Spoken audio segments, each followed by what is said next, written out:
All right, we'll get started here in just a couple of minutes. We'll have people being logged in, and as people get logged in, if you want to go ahead and leave questions in the comments field, but also if you wanted to introduce yourself and tell us where you're from. We had some people sent questions in advance, so we'll go through those questions and some other topics, but please feel free to go ahead and introduce yourself, and we'll get started here. If you're watching this offline, it usually takes a little bit for people to get logged in and collect questions, so we'll go ahead and get the questions collected, and from there we can just start in just a couple minutes. So if you're watching it live, you can go ahead and maybe fast forward to 5 or 10 minutes by the time we get everyone logged in and questions collected. So we'll do that. So if you're watching this live, feel free to introduce yourself. Tell us where you're from. My name is Greg Undo. I'm presenting from Northern Virginia, just outside Washington, D.C. in the United States. If you just let us know where you're from. It looks like we have a bunch of people getting logged in. That's great. And we'll just go ahead and start collecting some questions. So once again, if you have questions, just kind of put it into the comments field. All right, so we're seeing lots of people getting logged in. That's great. Also, some people are very generous, and we'll do an index because we'll cover a lot of different topics, and we'll do an index depending upon, and just kind of discussing all of the different topics that go on within the Hangout. So if people wanted to go back afterwards and be able to jump to a particular question, we could do that as well. So I'm going to go ahead and start copying and pasting different comments into the program so I can get notes collected with different questions, and we'll get started in a couple minutes.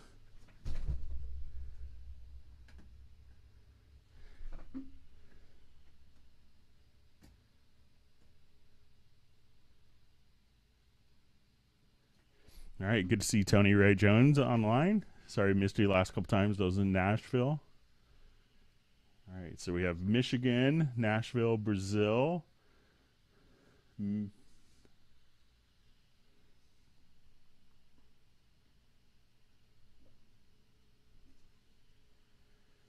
Seeing a question if there's any summer sales for upgrade from artist to pro. I don't know of anyone. I know they did one in July for staying within the same version, the same level, like from 8 to 9 or 8.5 to 9.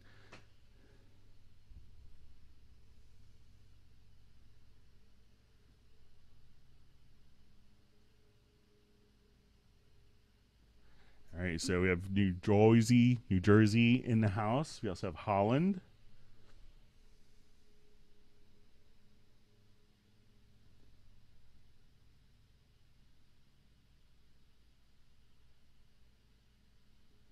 All right, we have Moscow.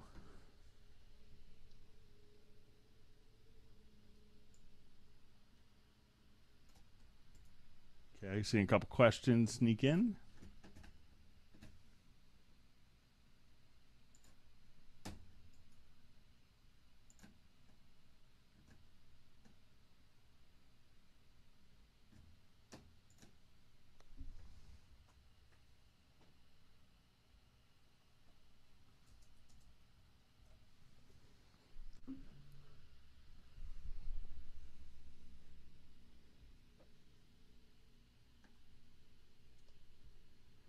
All right, so we have Germany, Iran, Netherlands.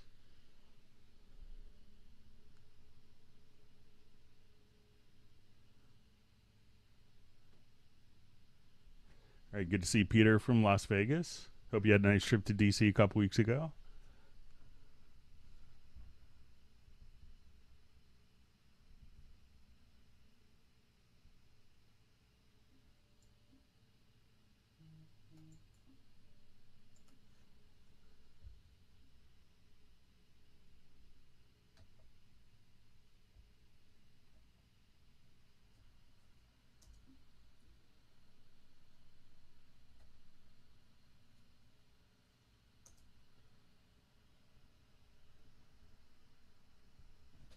All right, so we have Longwood, Florida, Canada, Lithuania, Greece,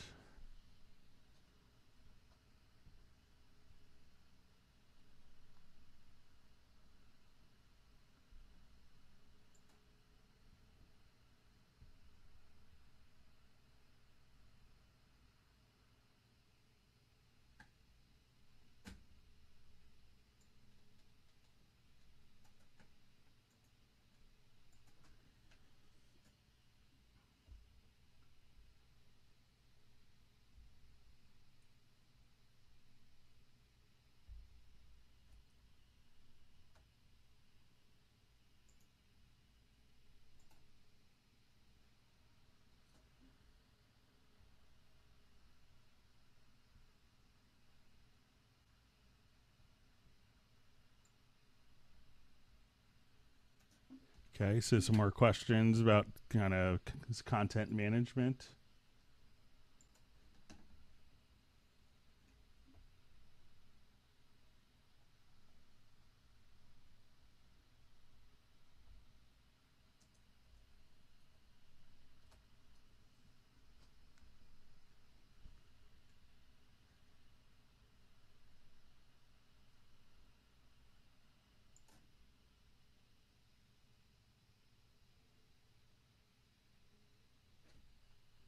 All right, so we have Philadelphia, Budapest,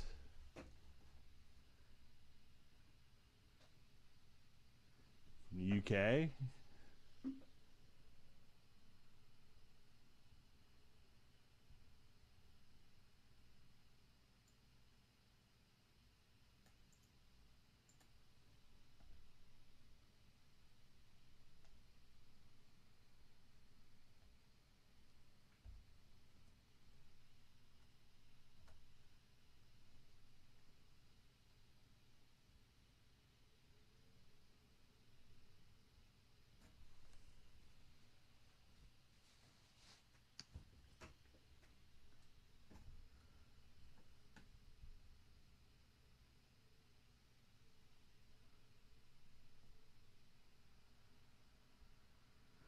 All right, so we have some questions on the velocity compression. People from Poland and Holland. That's great.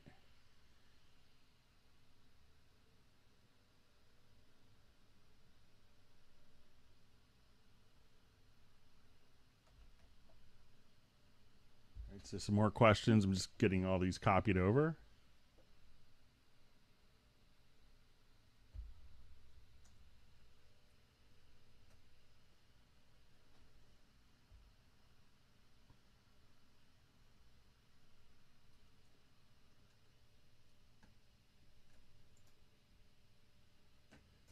All right, so we'll just wait another minute or two and get started. See if any more questions come up.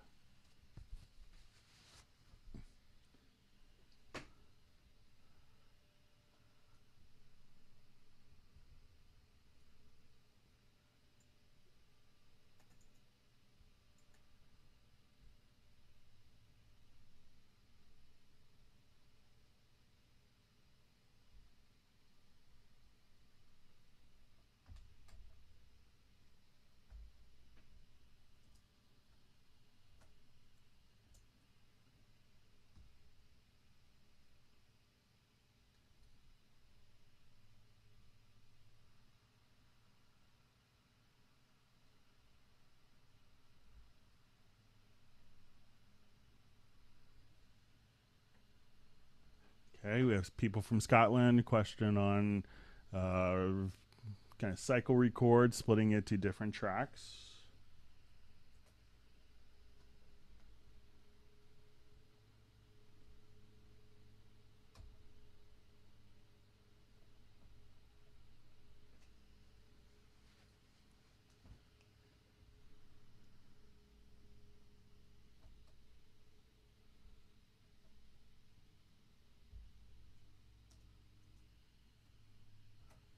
Still copying over some questions. Thanks everyone for the great questions.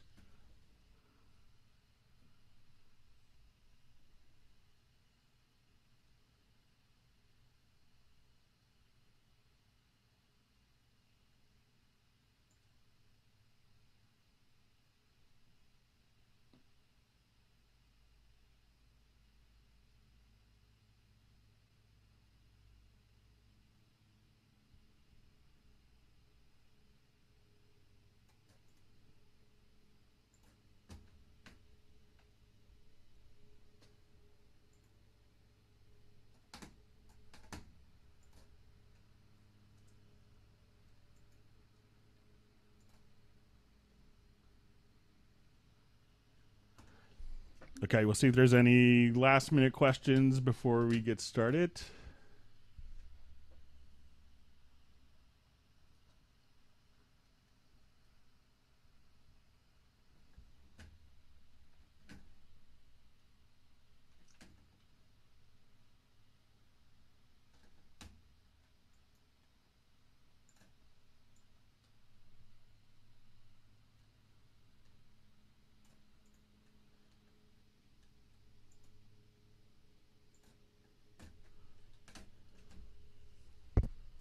All right, we're just about ready to get going.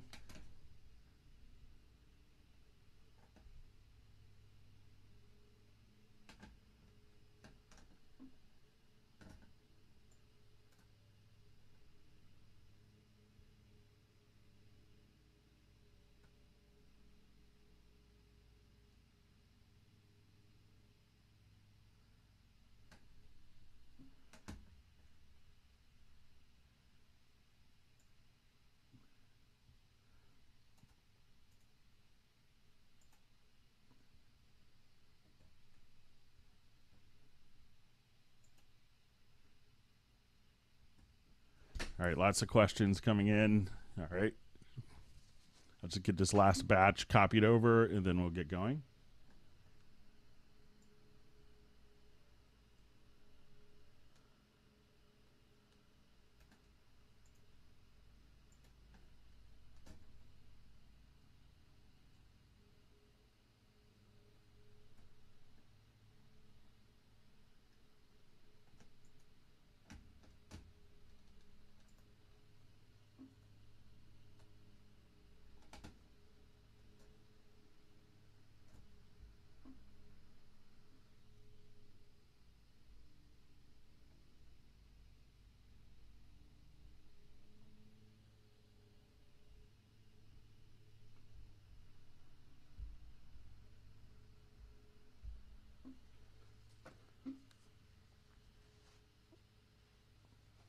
All right, so we'll go ahead and get started. We have a lot of questions to go through here. Thanks, everyone, for your wonderful questions. So we had some that were sent in advance. This one actually kind of came up as one of the things that we're doing. If you guys aren't aware of it, is we actually have a new series of videos I'm doing on the Cubase YouTube channel that are Q&A. So sometimes there are actually little questions that are kind of broken out from things in Hangout. So we actually are setting it up so where people can ask questions, and we'll just do a little tutorial video answering them for you. So it's one of the things that we wanted to do to make it just perhaps a little easier. One of the topics that came up in a discussion was someone wanted to be able to actually solo the effects channel track. And it seems like an easy thing. So let's go ahead and take a quick look at this. So now let's say if I have a... What did you say? And if I wanted to come directly and find the effects channel return.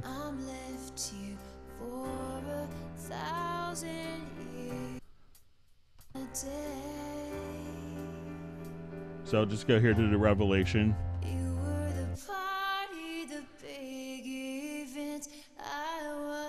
Now, once we solo an effects channel and we have data that's routed to it, and we could see what parts are actually routed to it just by clicking here. So we can see that the vocal track is the only track that's feeding this revelation effect send. So when I solo my actual track here, the effects return track, it'll also just choose to solo the actual channel that's feeding it as well. So we kind of scroll over, we can see that this is soloed as well. Now, one of the things that's always a great thing to do in Cubase is to have your, especially in the upper versions, you can use the control room. And a control room can be activated just by going to your VST connections. And at this point, we want to have the outputs defined, but we could choose to not have it connected. And if we go to the Studio tab, we could have our connections defined here. So when we go to the effects return channel, and again, as you see, when we solo it, we hear the original track blended with it.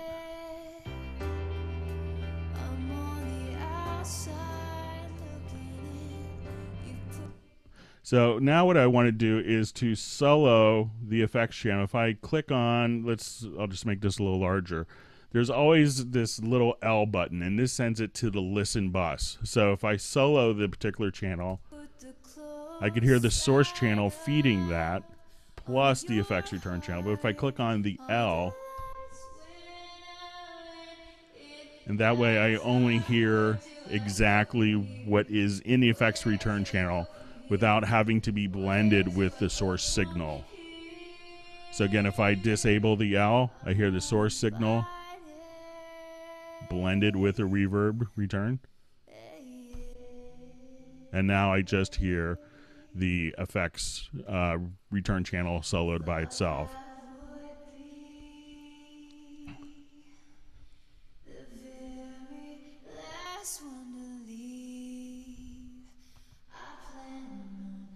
And we had another question that was kind of emailed in about the high cut, low cut filter, and those being defaulted to 24 dB versus 48 dB, and if there's a way to have that default to 48 dB.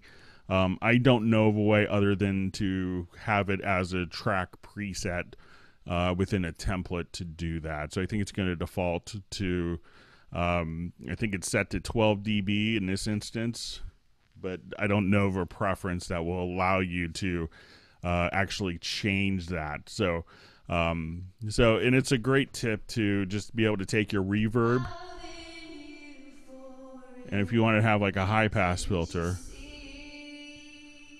you can kind of turn this on here.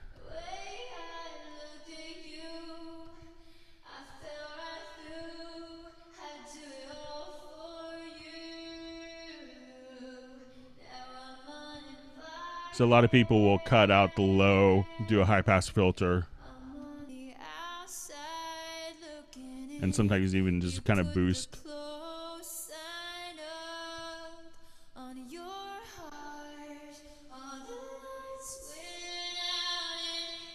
And this way you could EQ just the effects return channel.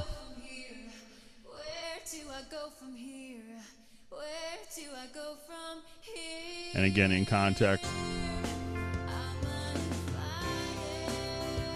I know a lot of mastering engineers would love to have that ability in a lot of the mixes to be able to kind of take out reverb, low-end reverb from a vocal. So it's a great tip to do.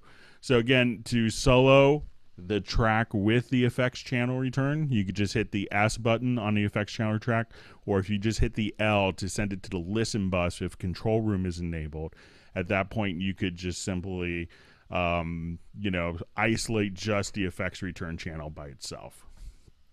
All right, so I'm going to read through some of the comments. I think we had some more questions come in.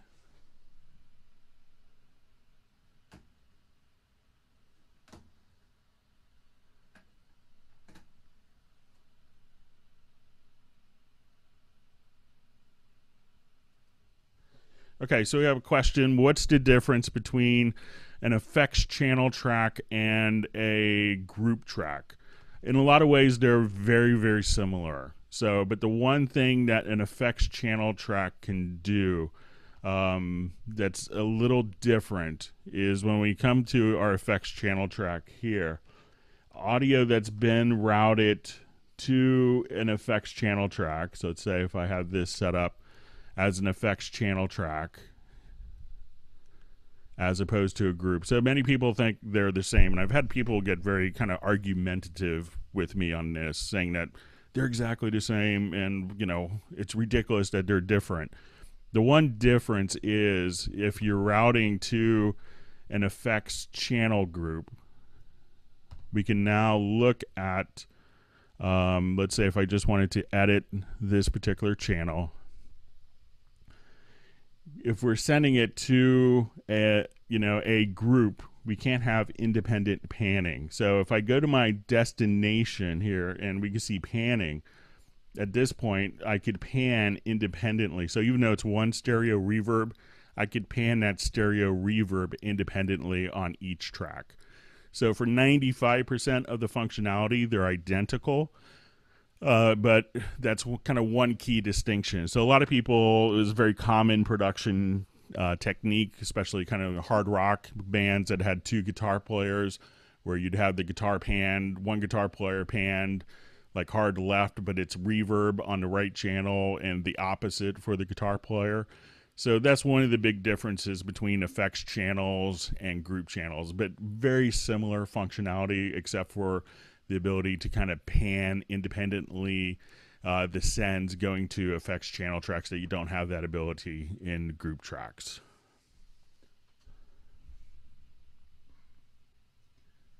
All right, go through some of your questions that are coming in.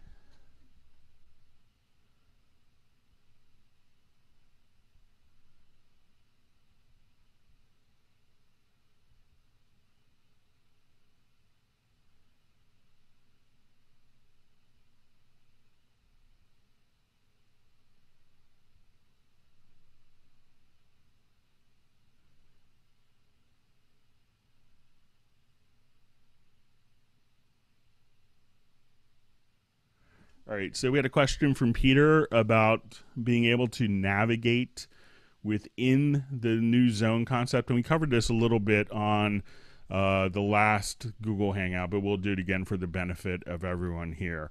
So with Cubase 9, there's kind of new zone concepts. So we could have our different zone windows. We have a left zone, the project zone, the edit zone. I'm just hitting the tab key to navigate between these. And our last zone will be the right zone. We actually have different icons here where you could turn these on and off like so.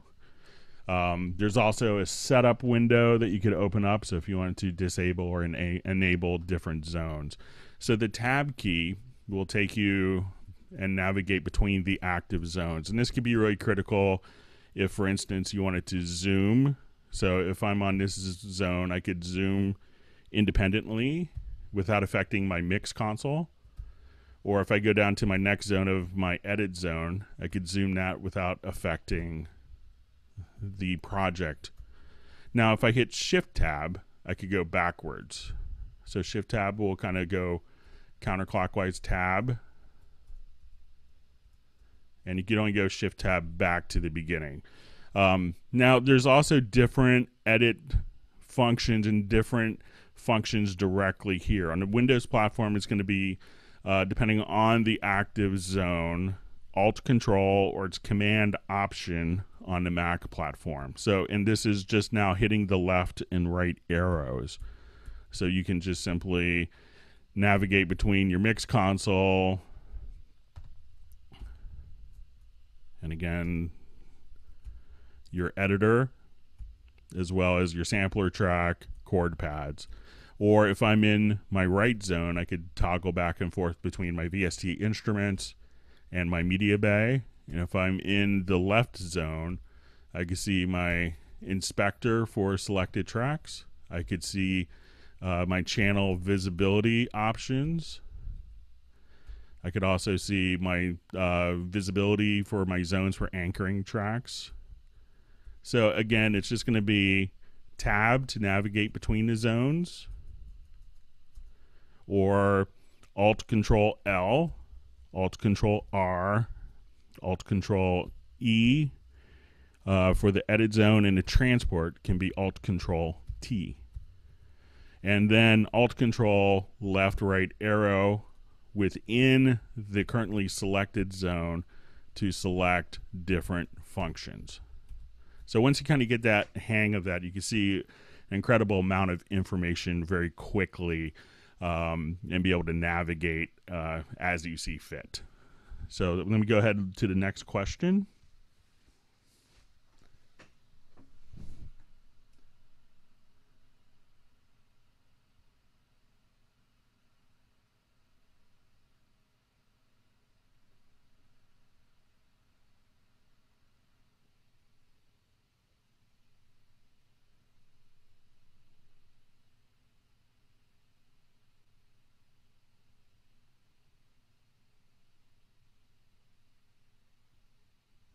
All right, so I'm seeing a question. On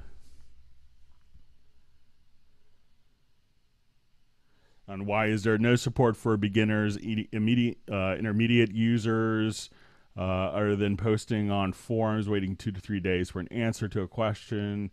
When you could publish a manual, it has everything in one place. So there is electronic documentation for all the programs.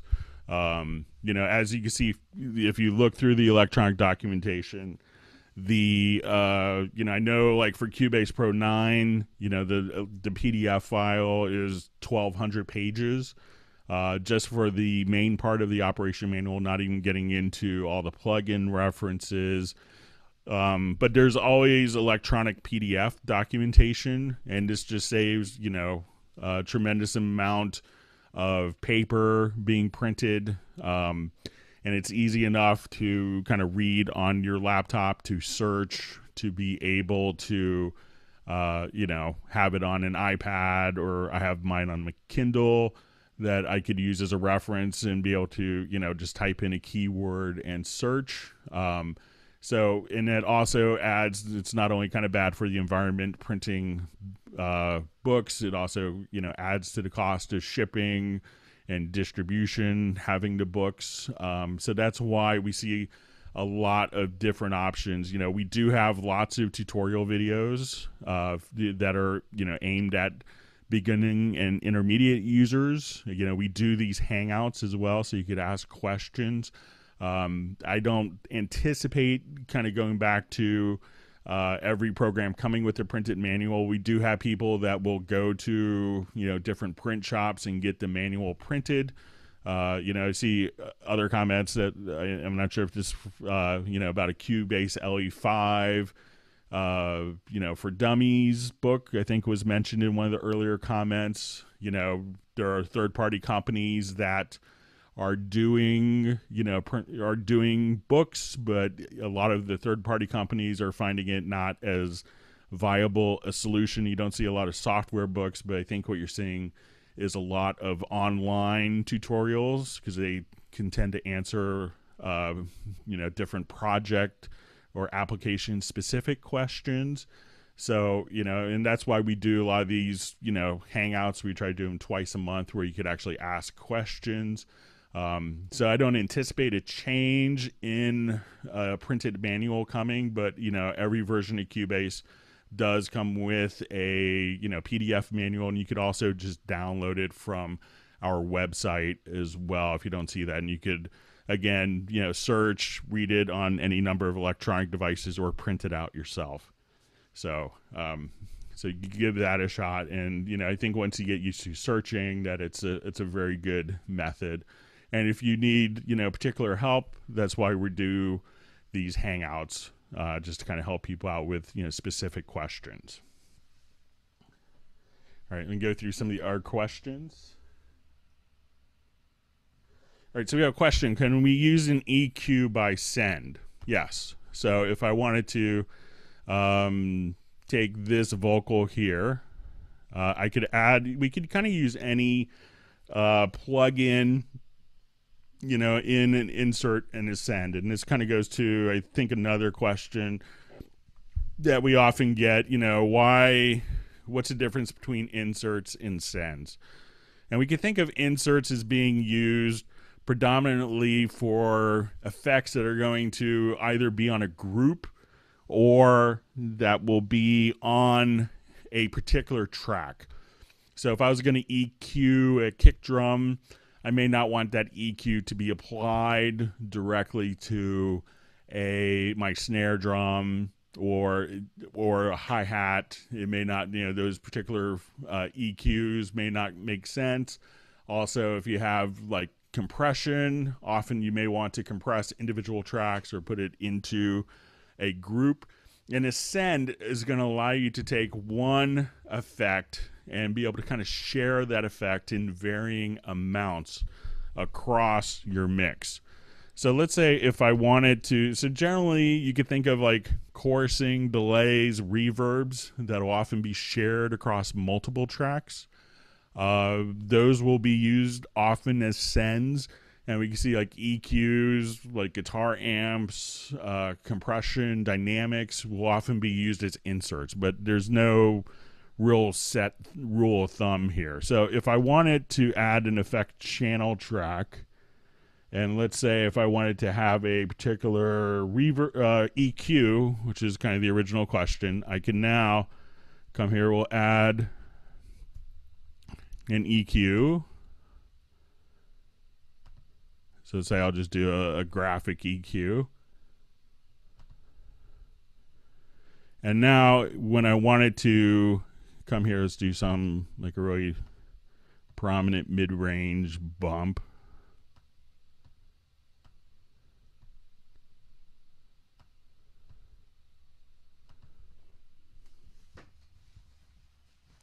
And what I want to do is we'll open up this channel and I'll go to Ascend.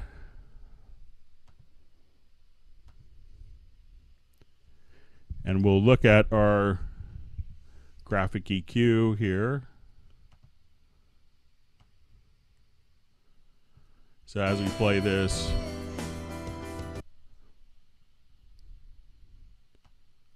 you put the close sign up on your heart. So that's the EQ being applied. Went out and it got dark. Where do I go from here? Where do I go from here? So you can kind of put any effect on an insert or send and be able to kind of use it. But generally, a lot of times, people will choose to use, EQs as an insert, reverbs, delays as sends. But there's no, set rule for that. It's just kind of convenience. So if you wanted to use your EQ as a send, no problem at all. You can just, have all sorts of fun with it and be able to access and send it out to any destination that you want.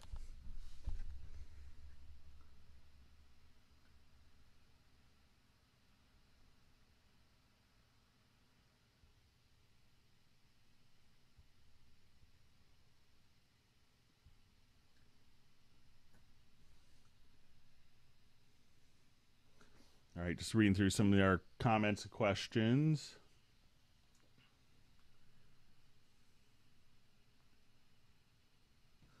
Okay, so we had a question. You want a track that's recorded in cycle mode. And this is, we did a video on this on a Q&A series as well, but we'll show this. And then you wanted to turn that into multi-track. So let's say we'll just do a new project here.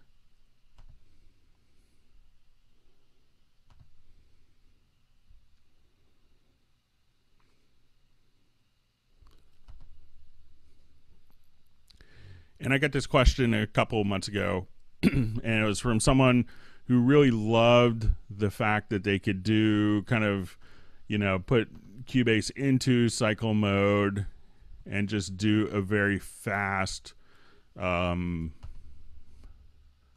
comping parts, different parts. So if we have a part that's in cycle mode here, and if we turn the lanes on, and what we could do is I'm just going to go ahead and I'll just set my punch in.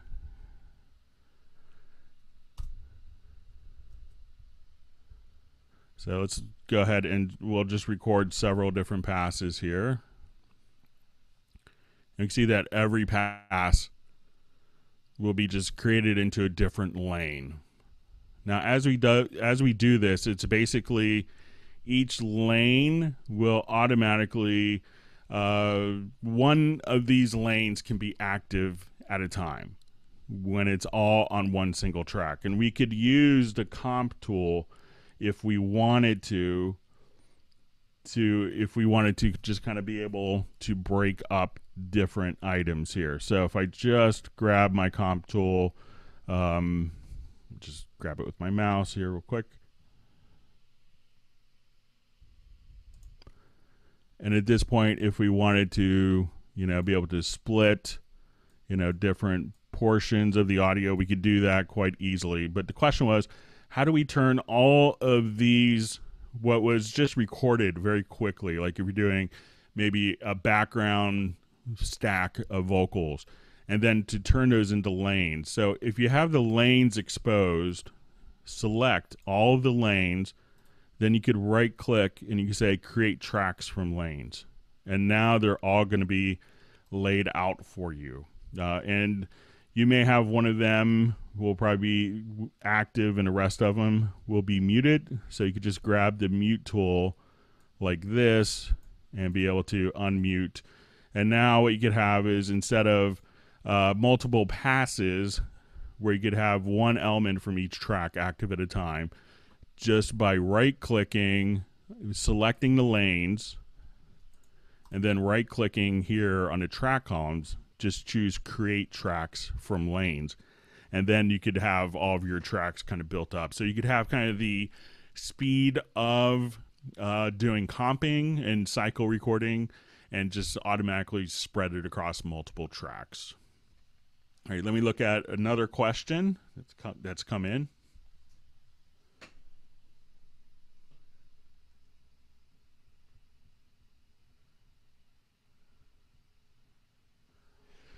All right, so we have a question. Can we change the color of the media bay?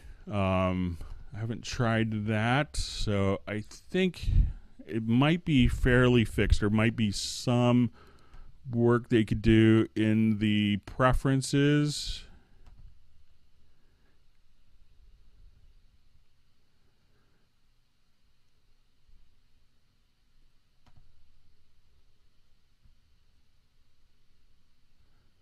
So let me just take a look in here.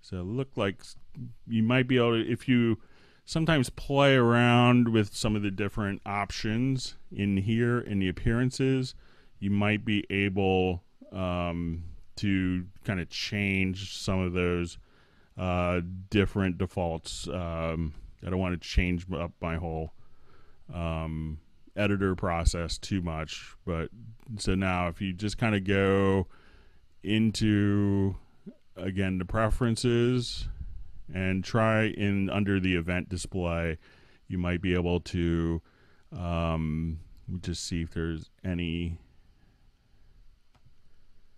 But here you could actually just have a number of different color options, and to change the options, just click, and then you kind of get your gradient color selection.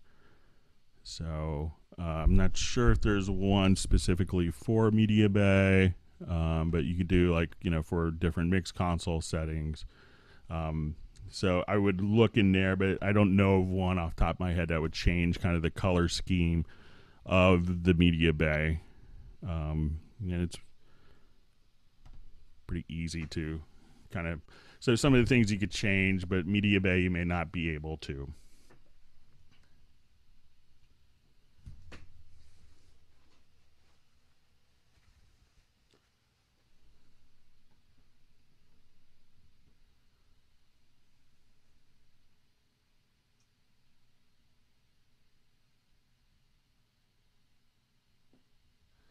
All right, so question, when saving multiple track presets from the mixer, is it possible to save the panning and volume as well as just plugins?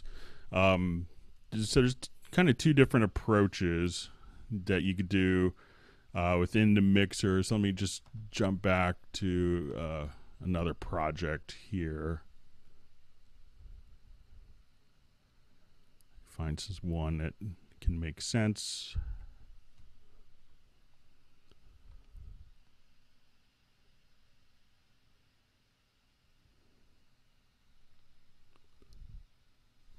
Just look for a particular project.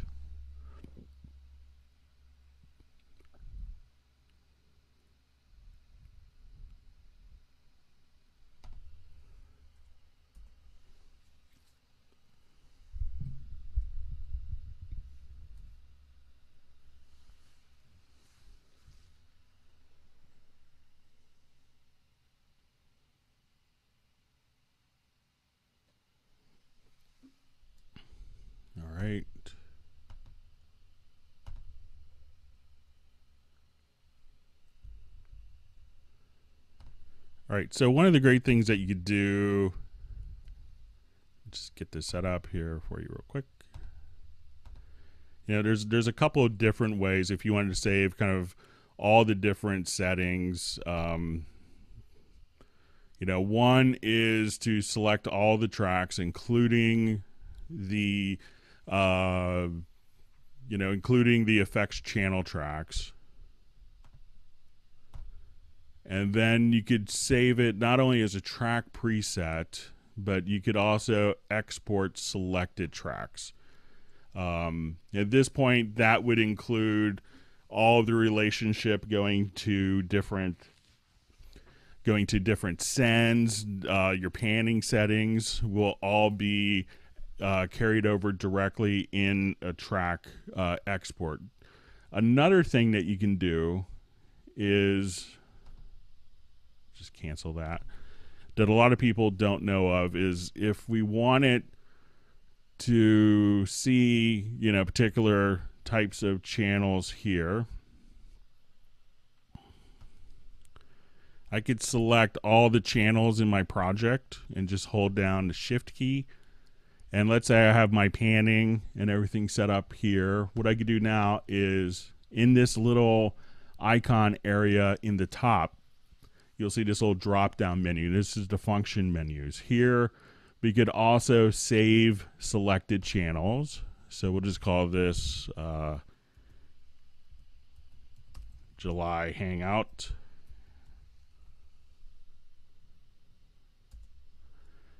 And let's say if I just changed all of my different settings, volume, pan, send levels, whatever.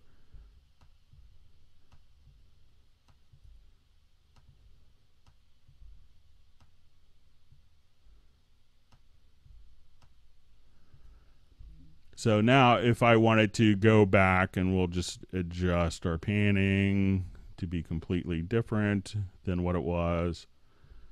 I could now, let's say if I had a great mix set up, and sometimes people want this as kind of a paradigm for, like, I like the concept of working with an old analog mixer where perhaps I wanted it, I finished mixing one song and the drums and the bass are kind of set up, and I wanted to use that as the foundation for another mix. And at this point, you could just, so if we watch all my fader channels and panning, when I go to load selected mix channels, we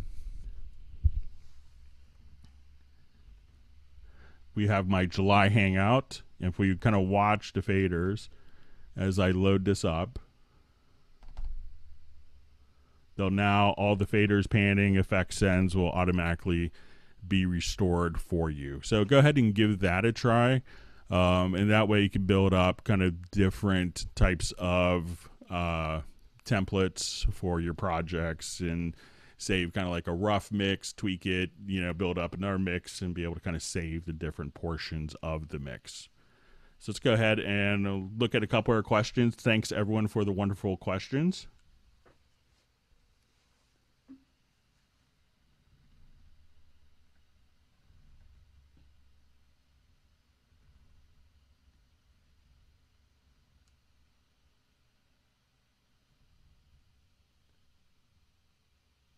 Okay, so we have a question on rendering in place.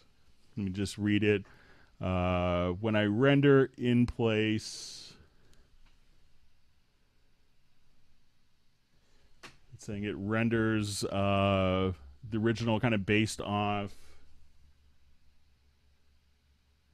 It renders off of the original grid. So let me see if I could recreate that.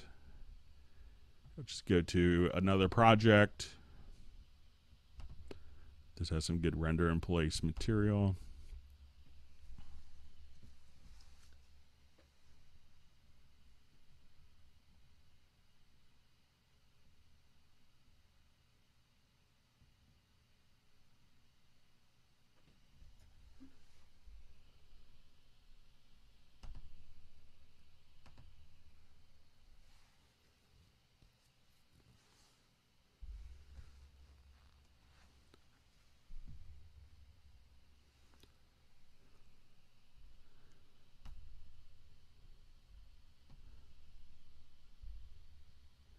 So say I'll just kind of zoom in here and we'll just render this particular part. So I'm just going to reread the question.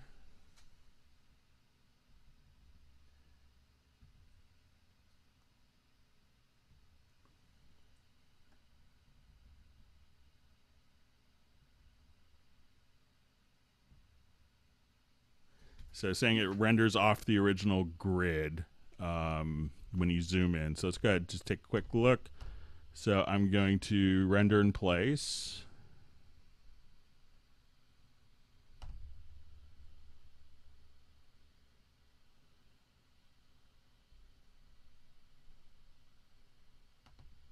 Let me see, maybe I didn't hit it correctly.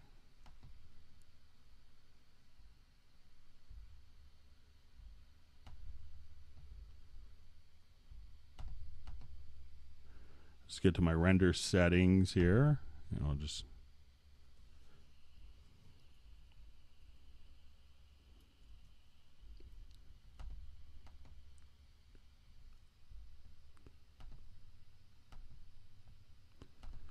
revert this project really quickly. Check it out.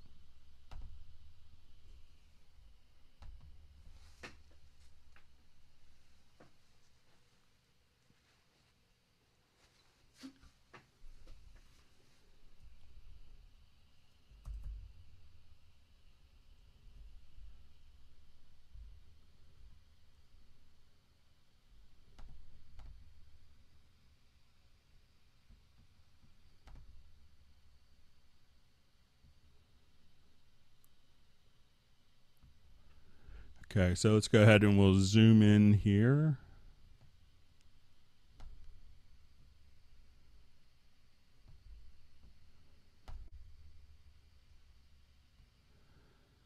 So it looks like that's kind of functioning correctly. Maybe I'm not understanding. One thing that you may want to try is to, could be that snap may have an effect. So try when you do the render in place to see if you have this snap turned on or off, and that's just the letter J, that is still kind of doing, if that has an effect that you're running into. But this looks like it's working as expected there. So if I'm misunderstanding a question, please just leave a comment in the comments field.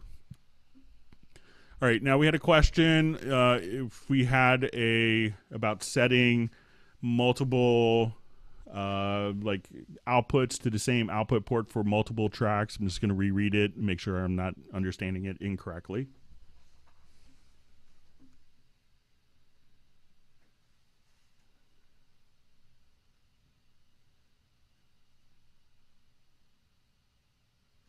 Okay, so the question is, how can we apply the same output setting to more than one track at a time? And this is also on a Q&A series of videos as well, but we'll show it to everyone here. So let me I'll just do a new project.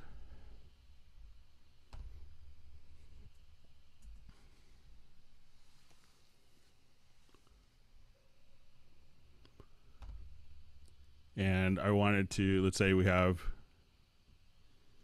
8 audio tracks. Okay, so right now they're all going to stereo out.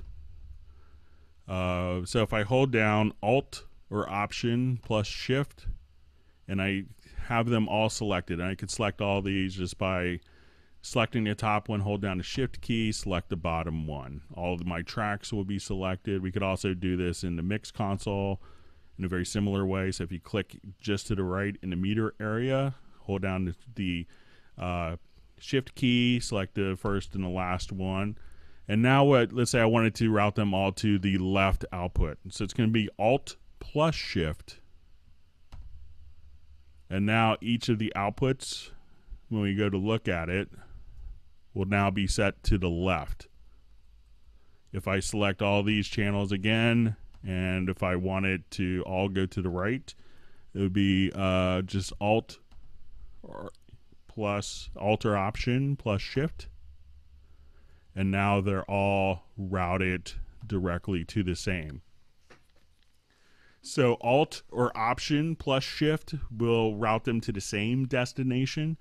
If you have just a Shift key, and let's say if you have 16 outputs or 16 inputs, if you hold down the Shift key, just a Shift key will increment based on the first selection that you make. So that way you could say, I want inputs 1 through 48. You could just select 48 tracks and then hold down the Shift key if you have 48 inputs, and it would automatically ripple the inputs or kind of incrementally assign and route the inputs. So Alt plus Shift will set it to the same destination. It's very similar functionality to the quick controls, and that's why it's the same actual key command. And Shift will allow you to do incremental routing. So give that a shot, and I think that'll do a trick. And there's also a Q&A video on that if you wanted to watch it as well on the Cubase YouTube channel.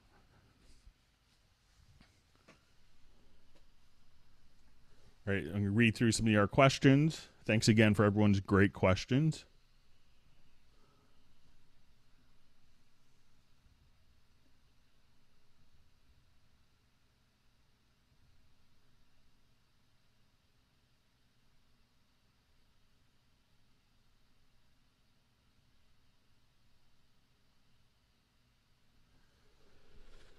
So I see a question. I'm missing a bunch of add-ons that should be coming with my Cubase elements. So sometimes if the add-ons don't, if you're not seeing like content, often the content is generally always installed, but the media bay may have to find the content.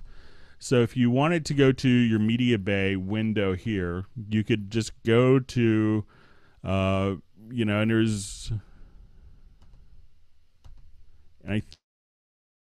this is in Cubase Elements. I'm not 100% sure, but if you go to your VST sound, you could just kind of come here and then just make sure that you could see these folders and just have it kind of rescan the disks. So you could kind of do this. So right click and choose to rescan a disk, and probably the content will show up. So generally, for the most part, it's not that the content didn't get installed. It's going to be that the content is actually maybe the link to it got corrupted. So try just to go into the media bay and then just kind of right click. If you don't see the area on the left hand side, what you want to do is just kind of go here directly, go to the lower left hand corner, and then you could click on this icon here, and that will turn on or off kind of the directory structure. So try rescanning it, and I'm pretty sure that will take care of it for you. So give that a shot.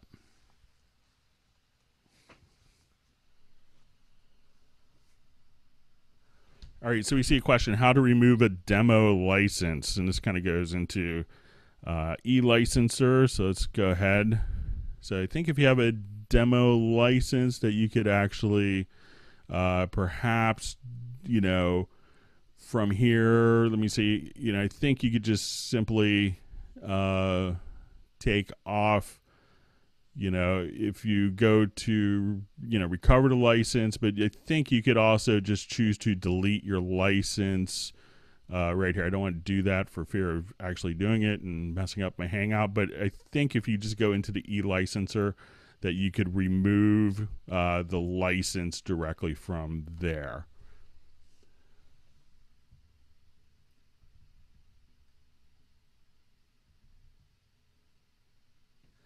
So we have a question, are there any specific things to do if you're getting clicks and pops in your audio? Generally, the easiest way to make sure that your clicks and pops can go away is to raise your buffer setting. Sometimes there could be kind of rogue elements in your computer. I've seen a lot of Wi-Fi components actually cause problems. So sometimes disabling Wi-Fi could be a thing to do. Sometimes it could constantly be looking for a Wi-Fi symbol, but the easiest thing to do is to go into your device menu and go to device setup at the bottom, And then you could go to your VST audio system, and generally you could select your audio interface here. And what you want to do is you may see a buffer size or latency. It depends on your audio interface what the terminology is, but try to raise that. So while a lower buffer gives you kind of a quicker response and lower latency, it also makes your computer work significantly harder. So if you're having clicks and pops, try adjusting or raising your buffer size, and that should kind of do the trick to help you out. I would try that first, and then if that doesn't help, you could look sometimes disabling Wi-Fi, or there could be a problem. But generally, clicks and pops, if you raise the buffer size, that will fix it 95% of the time. All right, let's go on to some other questions.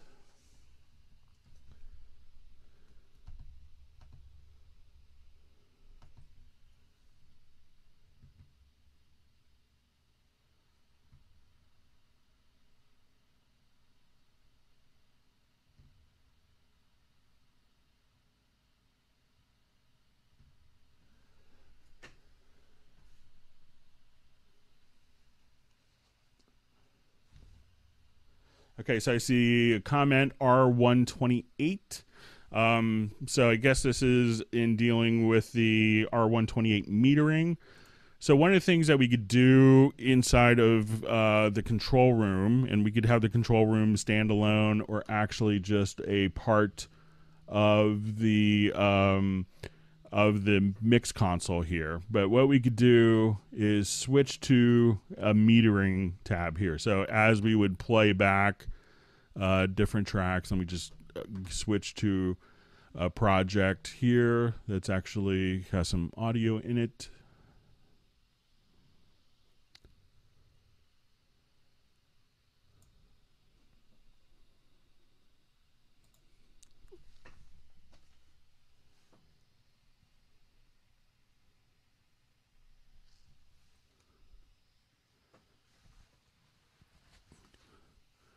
All right, so let's go ahead and we'll just kind of play this back. I'll make sure I'm not going to kill everyone volume-wise.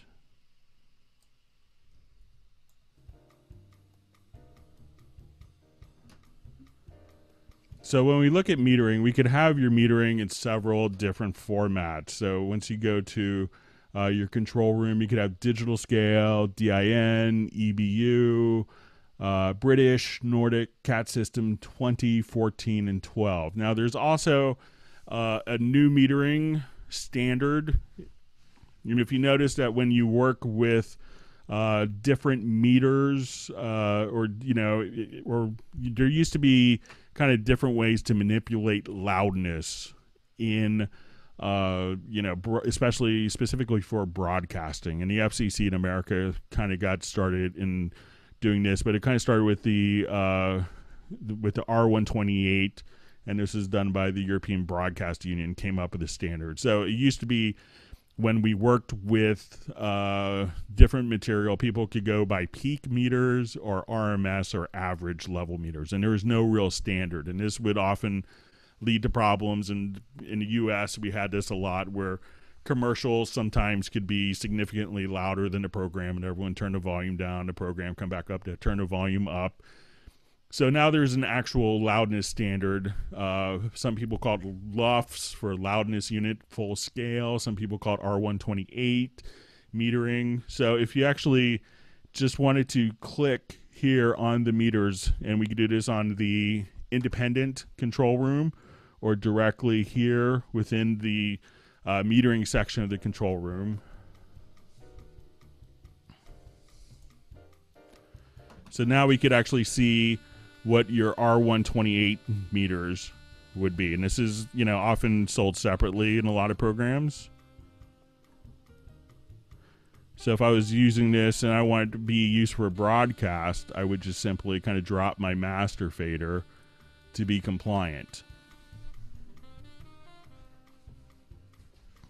Now, this doesn't always necessarily translate for giving you the loudest sounding record. But what happens if you're doing stuff for broadcast is if it's too low, they're going to kind of expand it up and that will affect the integrity of what you're trying to deliver musically in your mix. And if it's too loud, you're going to compress it down.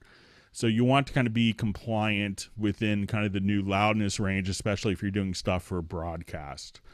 And this is kind of really interesting because I live in the Washington, D.C. area, and there's a lot of studios here to do tons of work for Discovery Channel. And I remember 3 different engineers calling me one day asking what this R128 thing was. And basically they got a letter from Discovery Channel saying that they just kind of switched over their metering, their metering paradigm, and to be all, R128 compliant, and they're all kind of confused about it, but, it was already working in Nuendo and Cubase with the metering. So it was a very easy transition for them.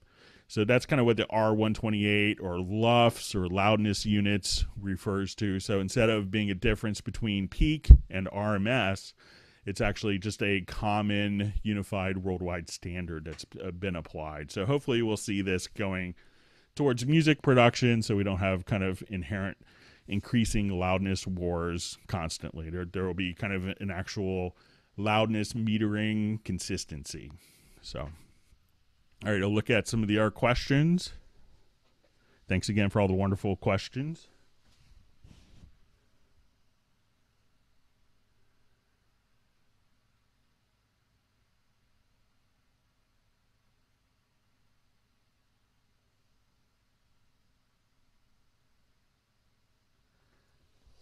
Okay, so we have a question. Is there a way to see ghost notes from another MIDI event, working on different one without selecting both of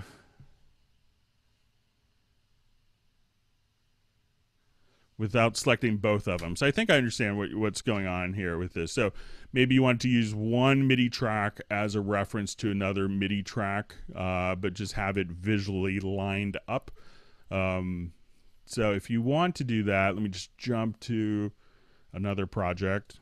I'm sorry, it's very warm where I'm at today, and where I broadcast from is in an attic, basically like a loft area, so where air conditioning doesn't work. So I'm using a towel to kind of wipe my brow. So if you hear it hitting the microphone, I apologize for that. But we'll go ahead and take a look at this, and let's activate it.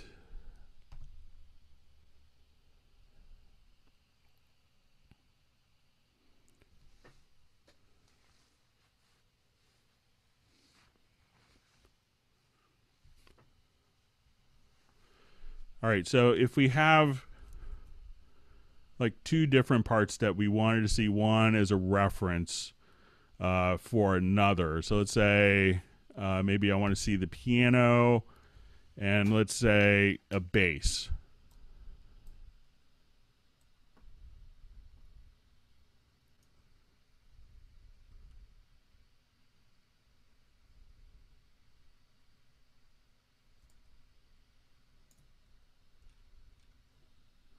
All right, so I'll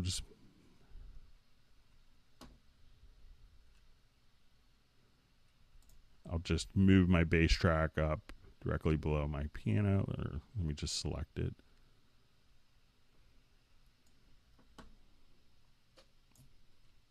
Sorry, my mouse is a little crazy today. All right.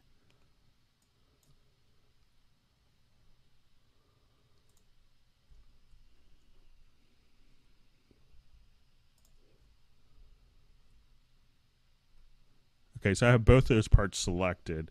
And now if I just want to hit Command E, and I'll just go to kind of the full screen, I could see my bass here in the red, and then all these notes will be active, and I see my piano part laid out for me. So I see kind of my bass parts and my piano parts, and if I wanted to, we could actually colorize based on parts. So I'll just move these 2 closer to each other. So let me just.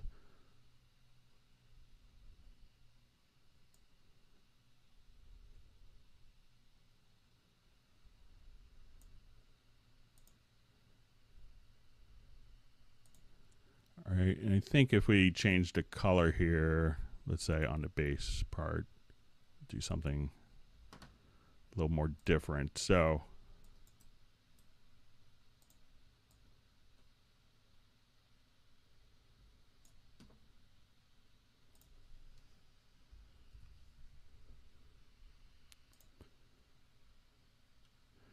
here you can see kind of the bass notes, and then you can see the piano notes as different colors.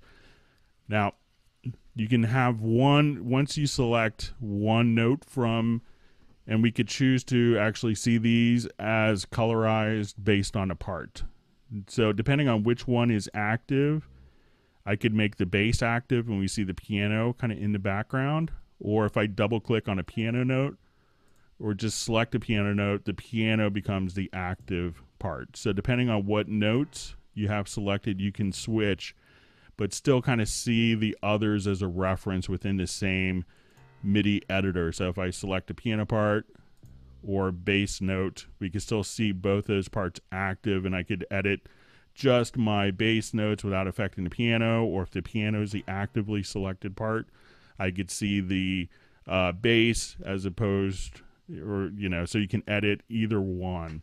So I think that's what you mean by the question. If not, just kind of let me know, and be happy to clarify that if that doesn't make sense, or do what you want to. All right, let me read through some other questions here.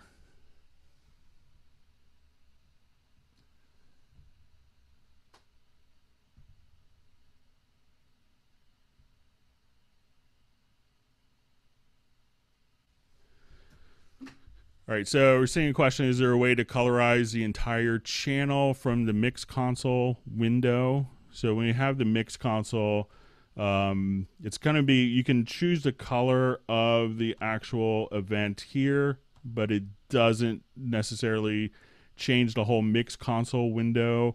We've had that request a couple of times, and I have passed it on to the product planning people, but currently it's not set up to do that. But you can see kind of at the bottom the colors, and you could have different colors grouped, but it doesn't necessarily transfer over to the full mix screen where the entire channel is one particular color.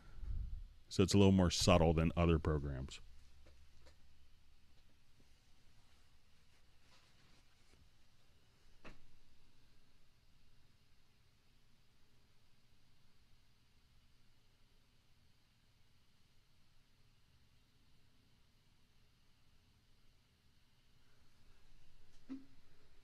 All right, just going through some more the questions sent in. So let me just read through some of those.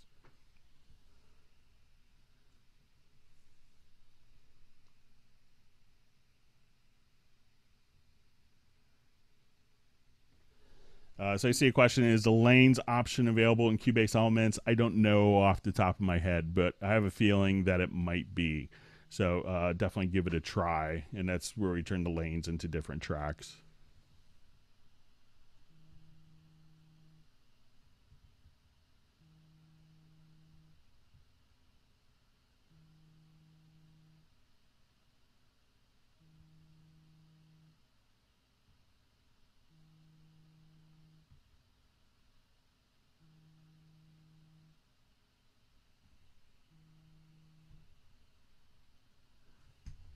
Okay, so seeing people don't want electronic documentation, they want a book, all in caps. So if you want that, you could just simply, you know, if you wanted to go to a Kinko's, you can get it printed out if you wanted to, but I understand your feelings.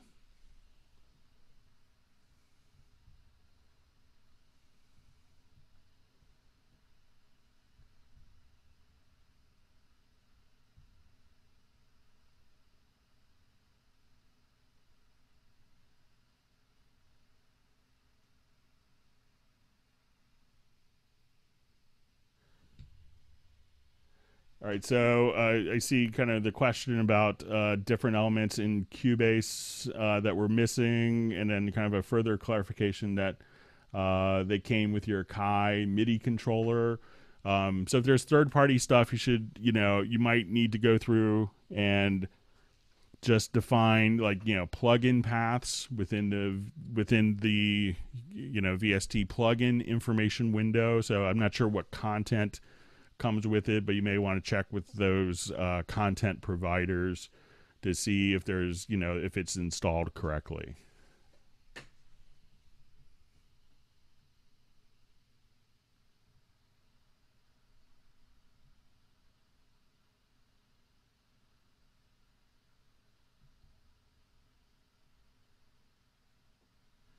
All right, someone from Australia. That's great. Let's read through some more. A lot of questions and comments.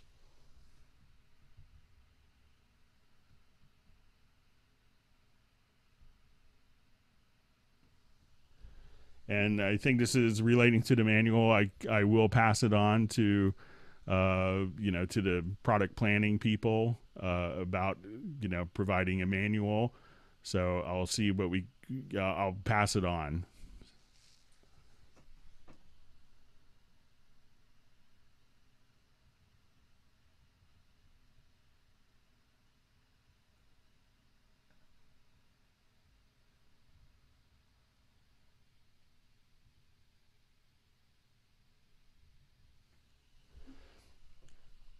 Okay, so we had a question on, demonstrating replacing audio and video. Is that the current way of doing it?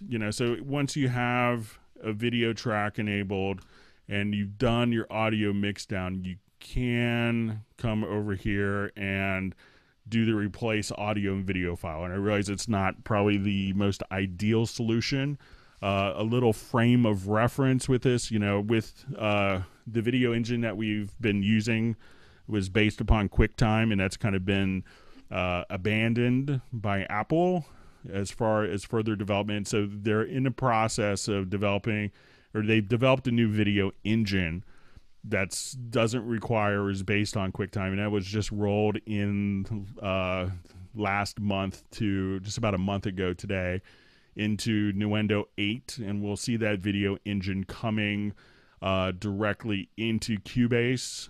And they have announced that, perhaps the initial release won't have a better render, to video function, but that it is planned and coming. So it's kind of the replace audio and video file is still the way to do it. We know it's kind of a bit long in the tooth as far as workflows, but it is being addressed. It's just taking a little time to create the whole new video engine and get that implemented. So we should see that we should see that coming, I believe, in maybe the next update, maintenance update to Cubase, but I'm not absolutely certain. So it is, I know the developers and the product planning are aware of the issue and are working on it. I see Peter Rad is now a Screen Zone Ninja. That's great. And I did a Q&A video that will be coming out showing that as well with all the zone navigation functionality.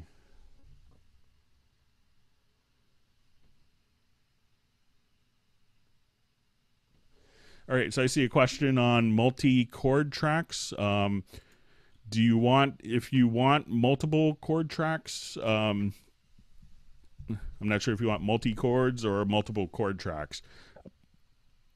So right now I have a chord track directly in my project window here, and I'll just make this a little larger so that we can see it.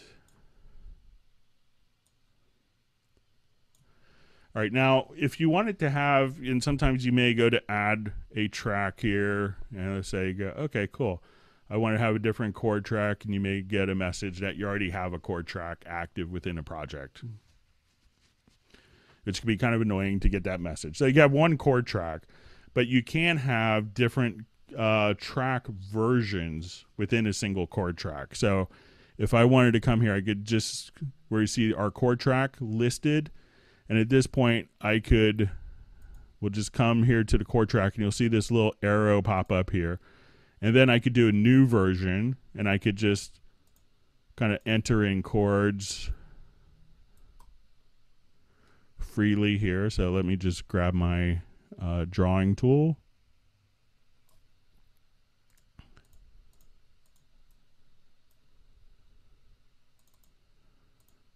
So let's say I'll just kind of come here.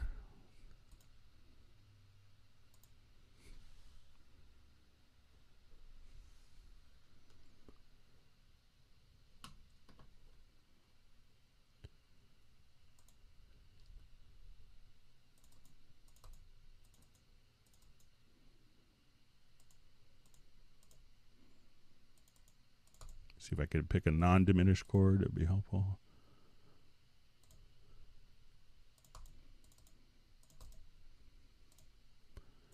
So now if you wanted to go back to the original chord track, you could just kind of click here or go back to your new chord track. And you could kind of cut, copy, and paste and have different chord tracks, like a composite of multiple different chord tracks as well. So I think that might be addressing when you say multi-chord tracks, you can have multiple tracks as track versions on a chord track.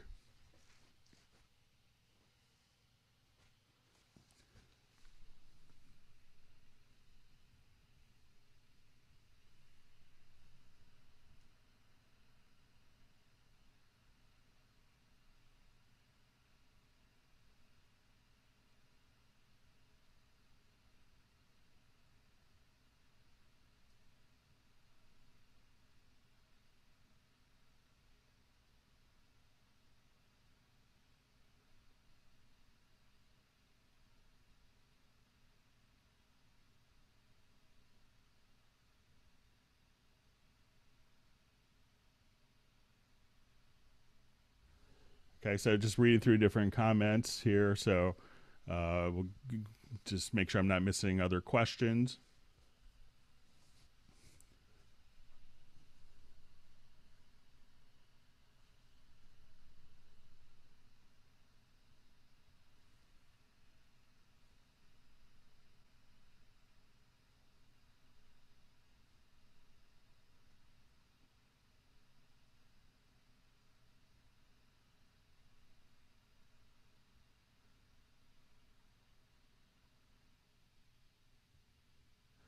Okay, so I'm seeing a question, can't hear the metronome.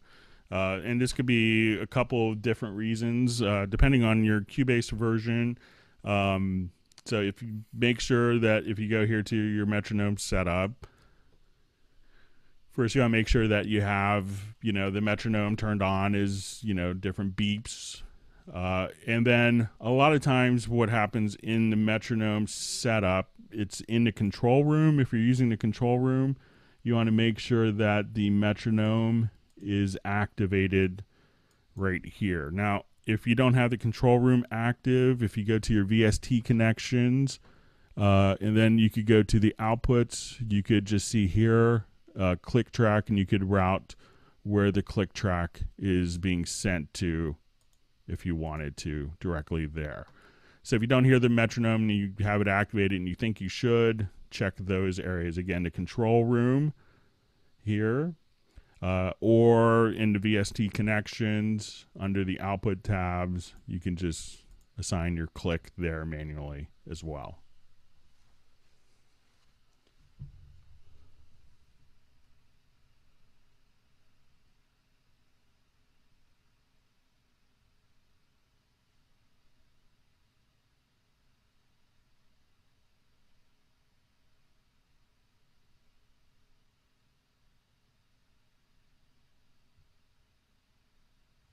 So I see a question, what is the purpose of having 3 different mix consoles available? And it's a great question.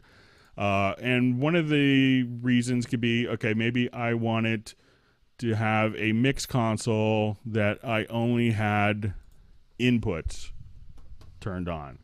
So at this point, you could just say, I only want particular input channels on my mixer.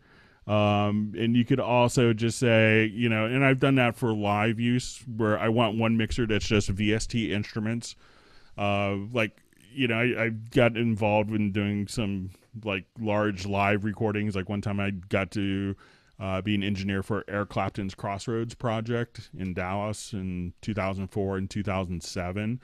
And I had to record 48 tracks. So I just set up one of my mix consoles where all it saw was my different input channels. So at this point, I could just say, I only want to see input channels on this particular mixer, or I only want to see output channels, and then not actual tracks. And then that way, if you needed to adjust input channels, you could just simply adjust that without seeing MIDI, without seeing different options. Some people will want to have tracks 1 through 48 in one mixer, tracks 49 through 96 on the second mixer, so they could just simply toggle back and forth to see different elements. But it allows you to kind of have different types of mixer channels. So if you want to have one mixer that's groups and effects returns, one that's inputs, and one that's audio and MIDI, you could have different mix consoles kind of configured to meet those different needs. Or if you just want to use one mix console, you could do that as well very easily.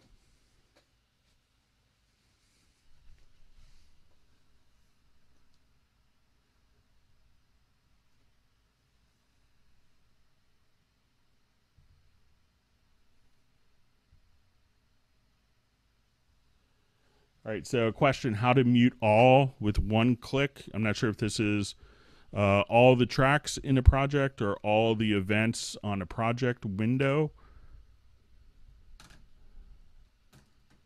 So I'll just come here.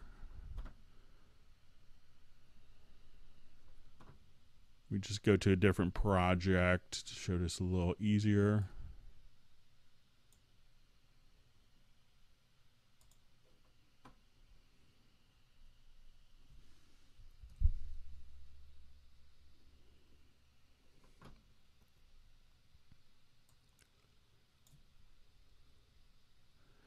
Okay, so these are all selected. One thing you could do is just simply come here and with the mute tool, mute all the events on your particular project.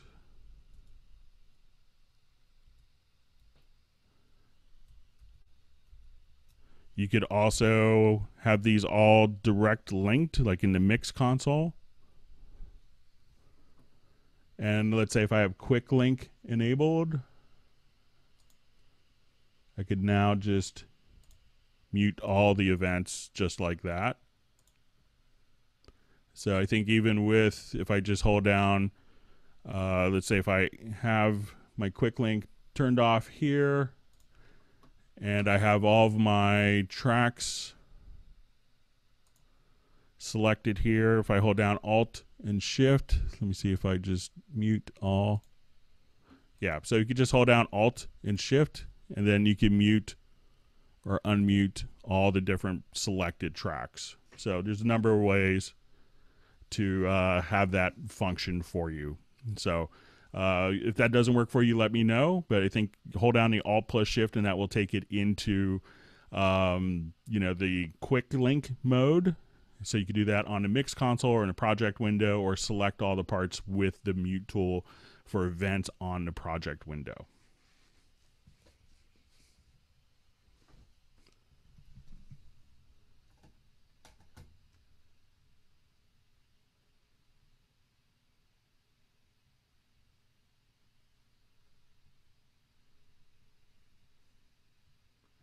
Saw a comment about someone running Nuendo live with their Yamaha TF console.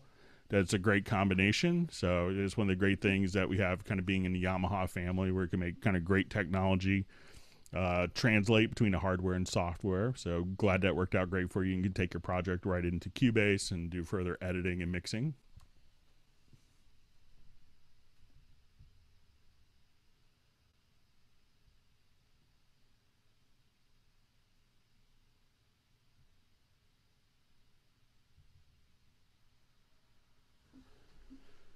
Okay, so question for those of us who are used to the old Cubase 8 multi-window workflow.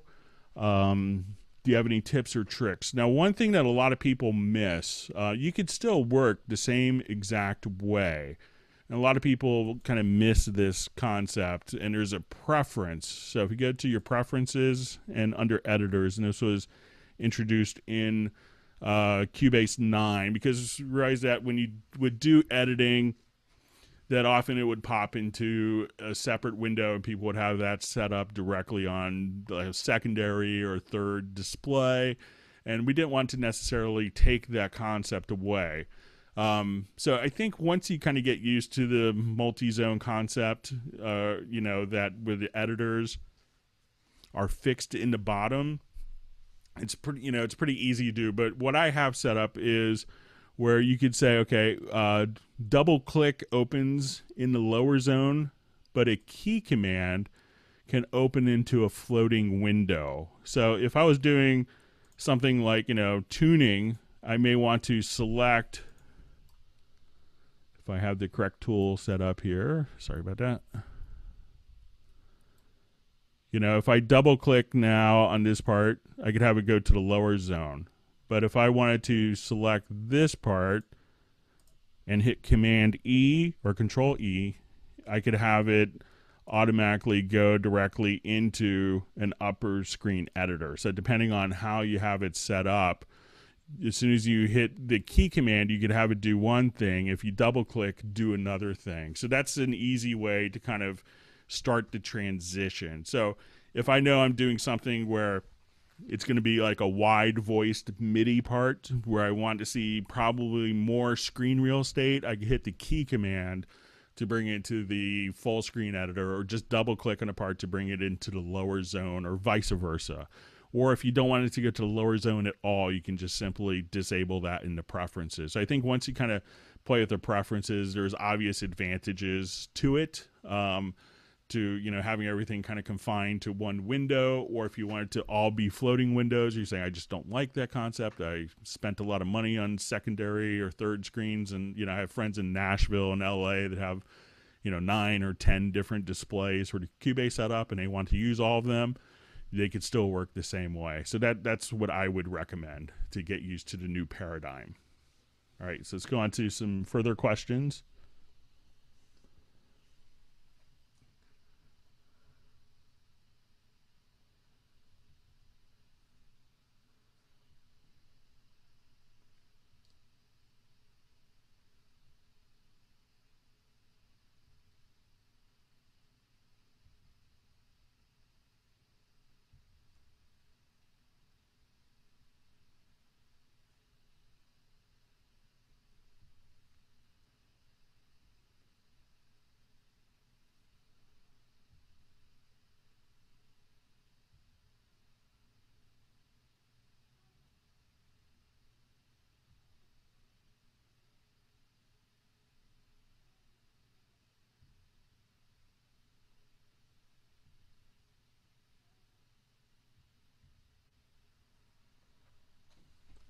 All right, so just reading through some of your comments.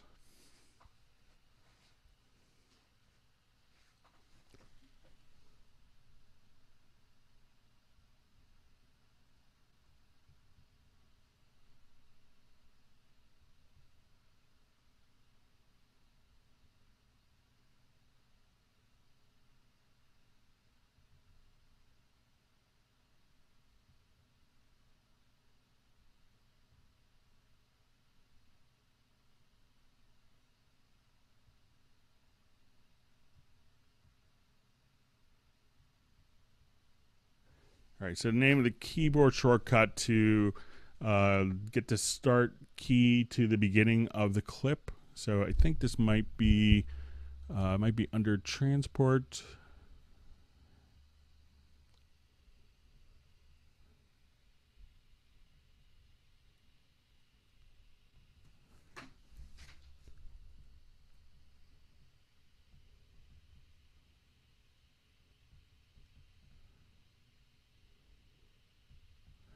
Let me just look into keyboard shortcuts.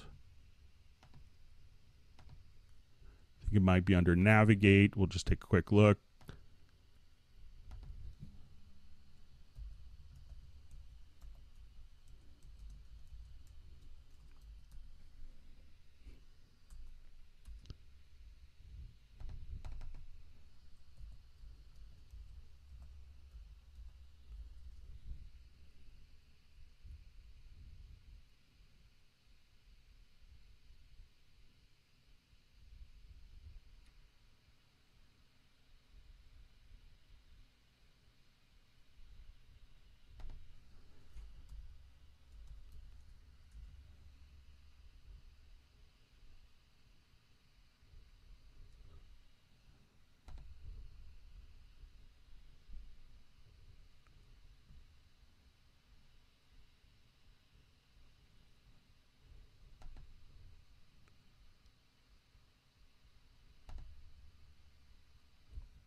I'll go ahead and take a look for that offline. If you want to email me, I'll see if I can find that particular key command, but I don't want to do it while everyone's watching constantly.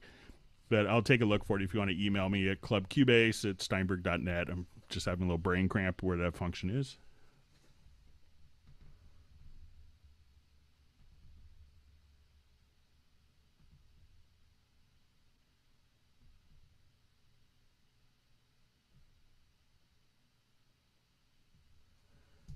Okay, so I see question how to render a track with the effects channels and sends onto a single track. So let's say if I come here, I think on my saxophone part,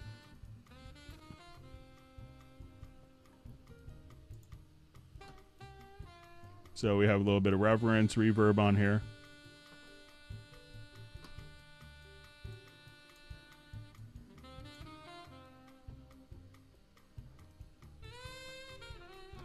So I'll just take a portion of that. And now when we go to render, you'll have some different options for settings. So I'll just take just a portion of that. And we'll choose render in place. And when you go to your render settings, what you could do is you have different options. You could have it be dry, or you could have it, if you select the third option here, when we go to render, this will now render that selected clip with all of the effects in place. So as soon as we do this, now our send effects are going to be included. So we could include the inserts, sends, and EQs. And now when we play this back, this will be rendered with the reverb. So I'll just play this track.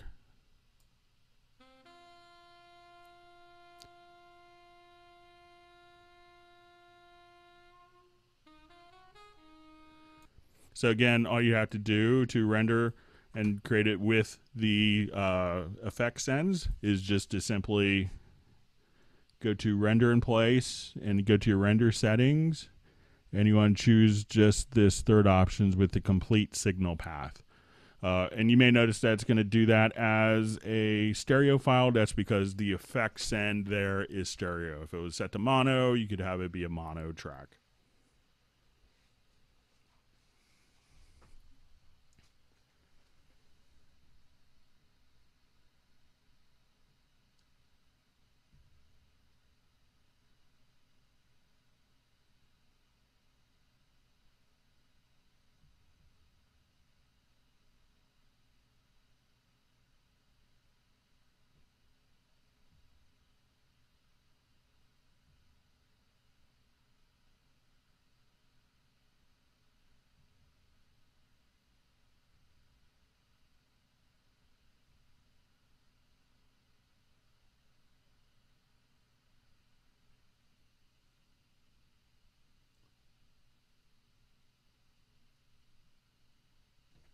All right, just reading through some of the different comments here.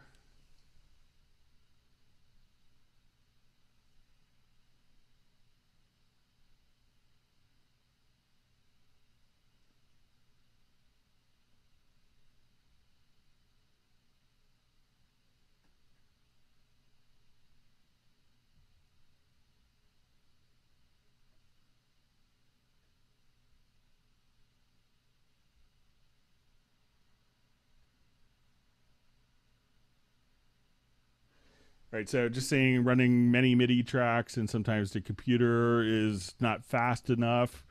You know, you could freeze tracks, you could render tracks. You know, also raising the buffer can help, but try freezing tracks, as some of the art people suggested.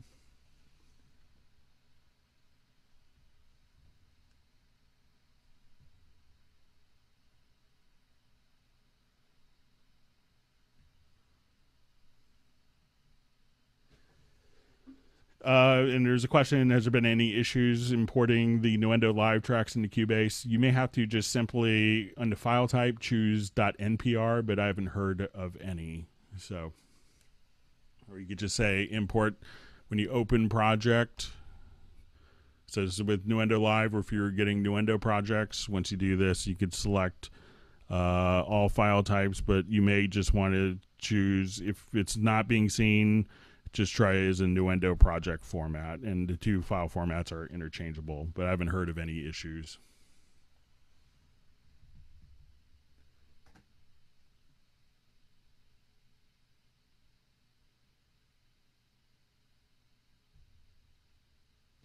All right, so question, how do we get the note labels in the MIDI editors? So let me just jump back.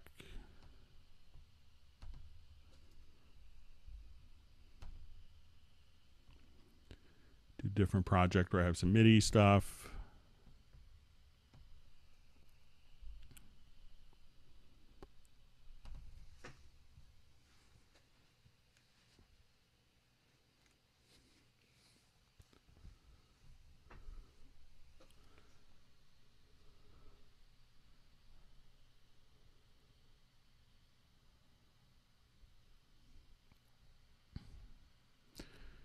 All right, so let's go ahead and find just some different MIDI tracks here.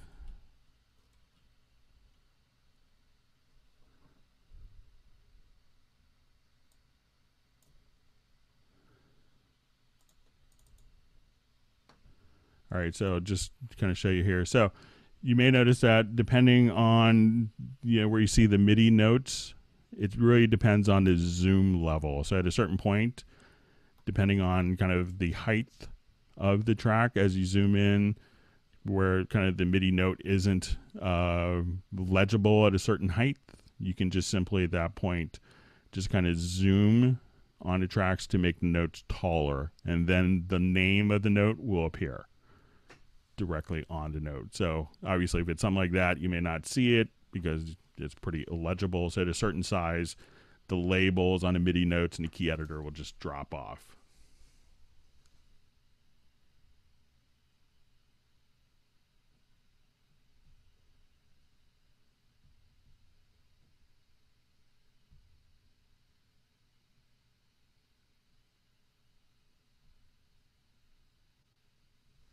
Okay, so see, what is the best way to export from Pro Tools to load into Cubase?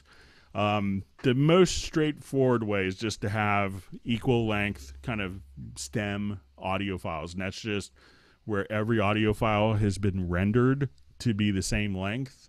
And I think it's in Pro Tools, it's called maybe Consolidate Edits, and that will just kind of make equal length audio files or stems that could be imported directly into any DAW, and you just kind of, when you import it into Cubase, just simply select the files and go to the Move To menu and choose Move to Origin. So it's done all the time from different people.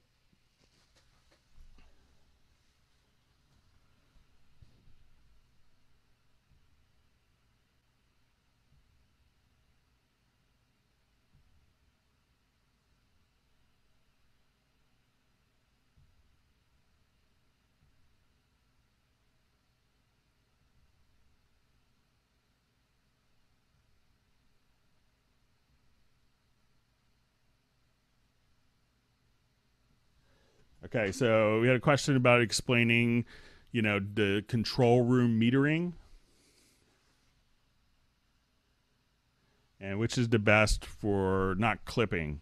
So they're all valid, when you kind of open up the control room, and we could just do this. I'll just revert this to a known entity here.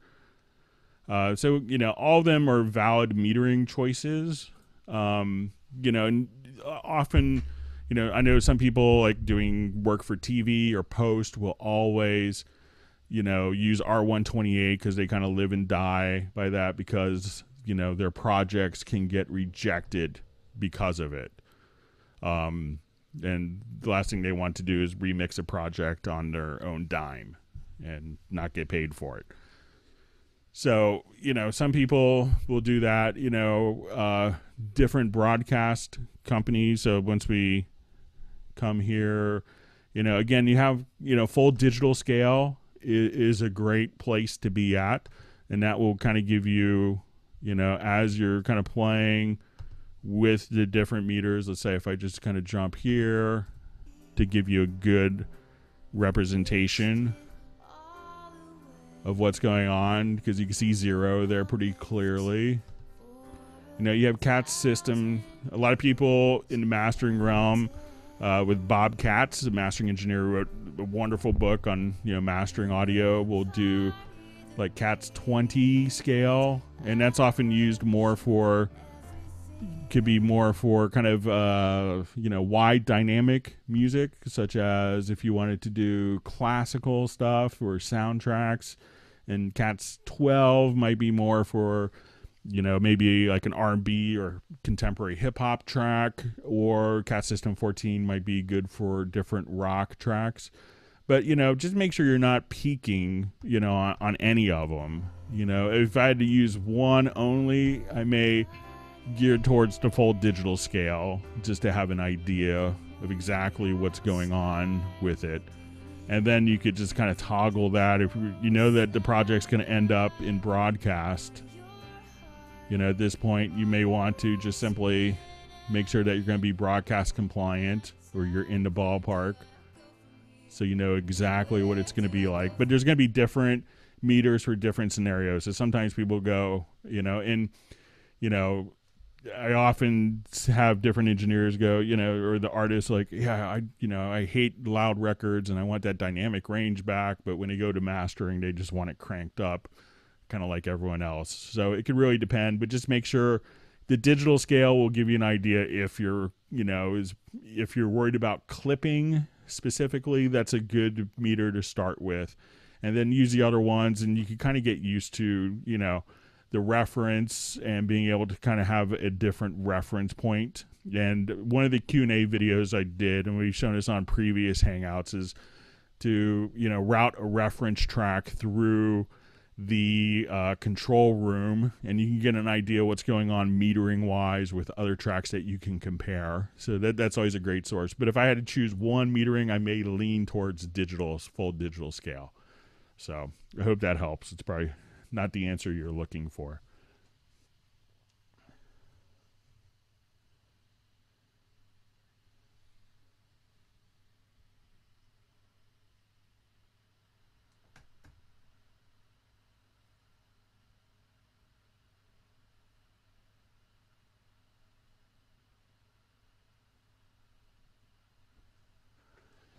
So I see the question, is it possible to replace audio in a video that wasn't within the project? Yeah, you can choose any audio file to replace it within the video file. So it doesn't have to be within a project. So what the function basically allows you to do is to take your project, have a mix down, like a stereo mix down file, and take the mixdown file and then embed that directly in. But that mixdown file doesn't have to come from the project. It's completely independent of the project.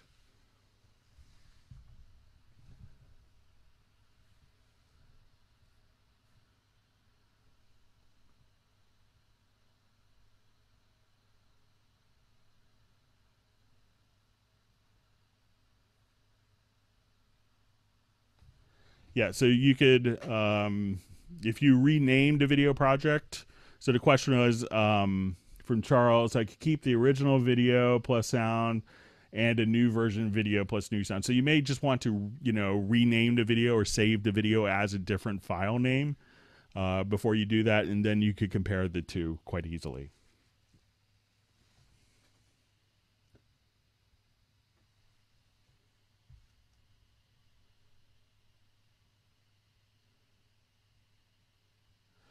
Okay, so we had a question on the logical editor with velocity, and so, you know, one of the things, and we kind of had a little bit of an email discussion, and I'll kind of share this with everyone. And the question was how to compress or expand MIDI velocity, and I think you had saw maybe on a Hans Zimmer video that that he had an expansion. So let's go ahead and take a quick look so we could show people.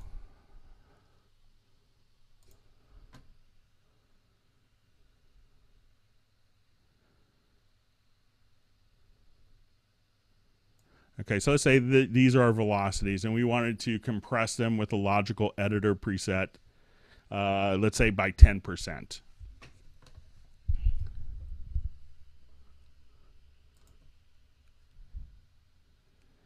So we're going to go to the MIDI menu, and let's go to our logical editor. And what we want to do is say, okay, type is going to be equal to notes, and we want to say value to, we want to multiply by 0.9.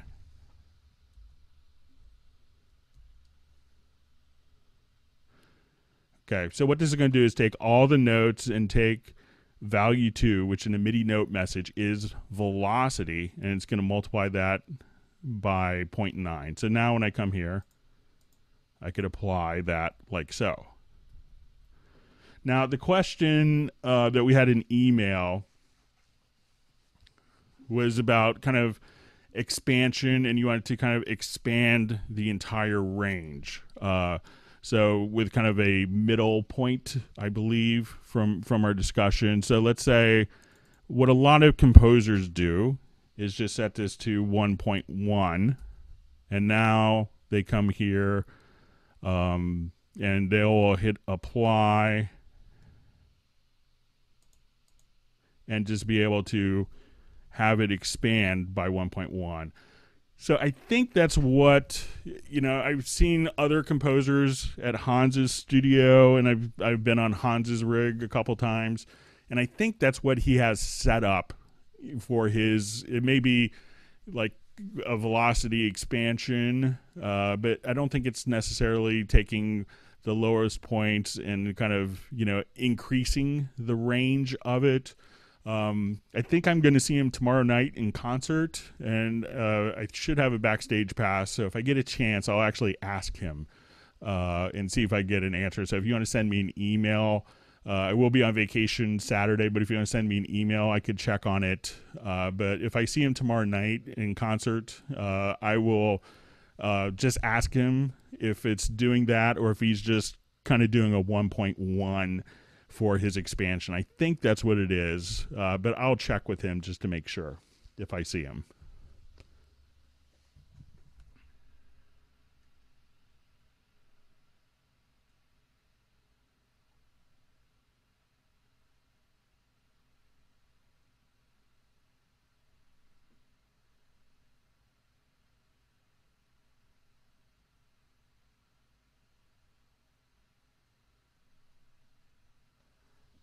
All right, just going through some of the comments. Thanks again for everyone's great questions.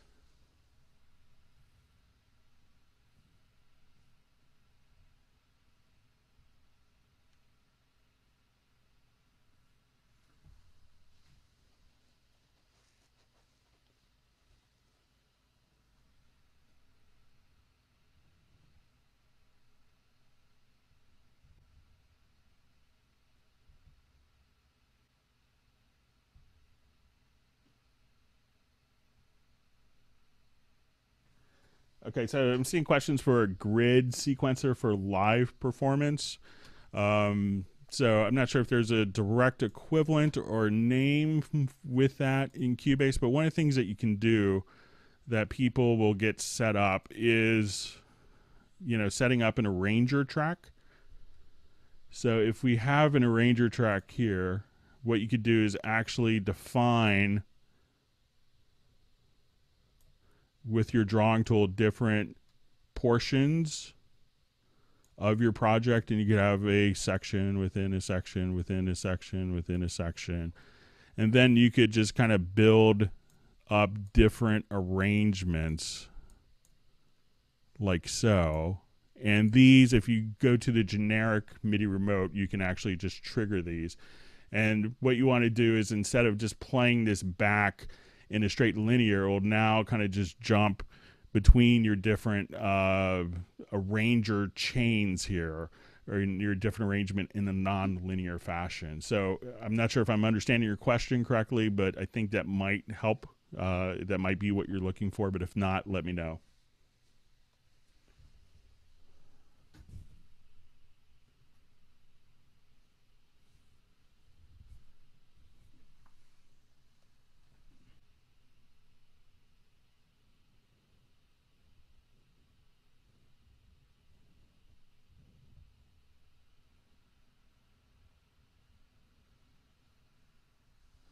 So we have a question if we could reset all the meters in Cubase with one click. So let's just see.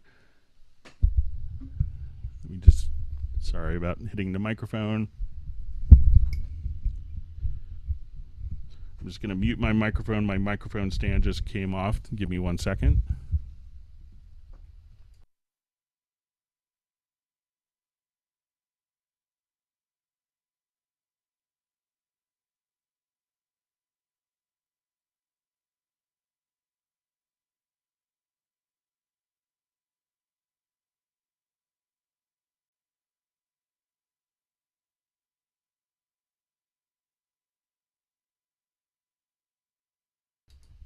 All right, so I have my microphone stand connected to the desk again. All right, so let's take a look at some of the metering options here.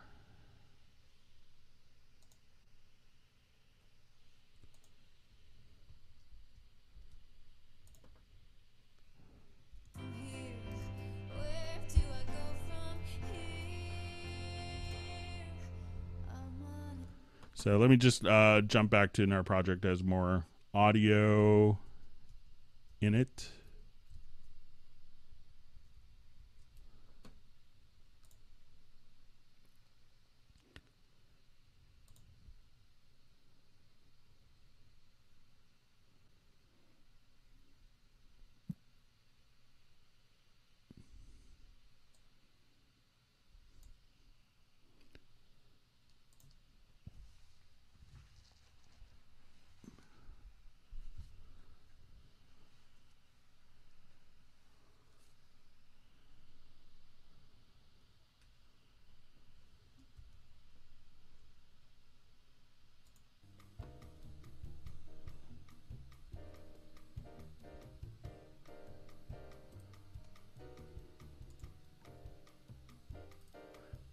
So I think if you just right click, you can reset all the meters just in the meter bridge here. If you don't see the meter bridge, you can come here and just make sure that the meter bridge is active. And then we have our peak and hold times there, but you could just now just simply right click and that will reset like all the hold times on the meters. So I think that's what you're looking to do from the question. So just right click in the meter bridge and that should do the trick, I think.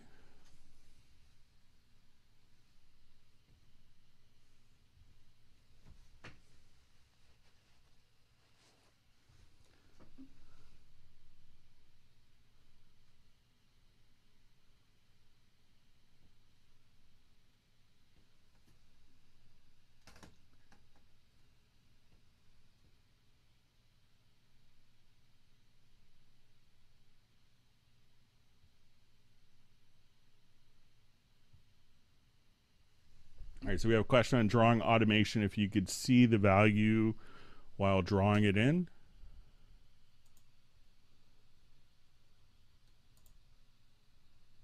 Let's go ahead and take a look.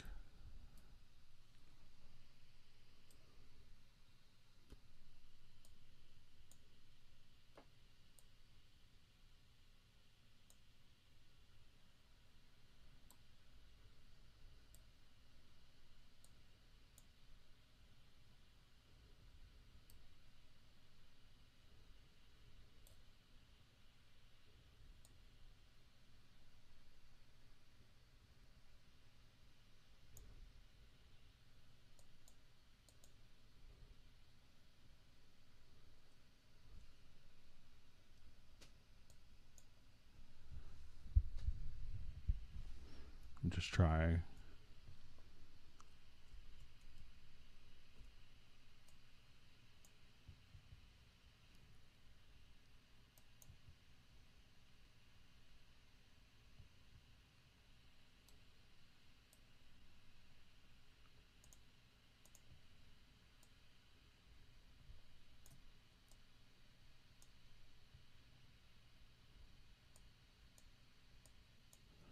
So I don't see a way of seeing the actual value as you draw in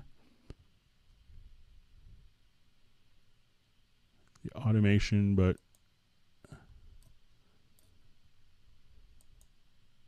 as soon as it's selected, you can see the value on the info line. I could play around with that a little bit more, see if there's a better method of doing that, but I don't know of a way off the top of my head to do that.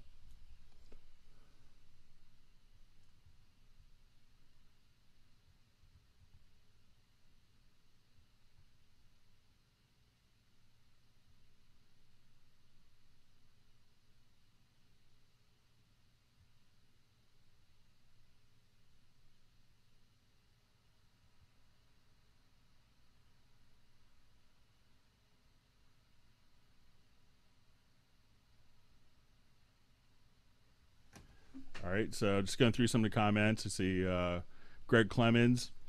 So glad you're learning a couple tricks. So we do these online so you could watch them afterwards. So if you can't absorb everything, you can just kind of watch it online. And plus, you can check out the Q&A series, which are kind of smaller snippets that often kind of help people out.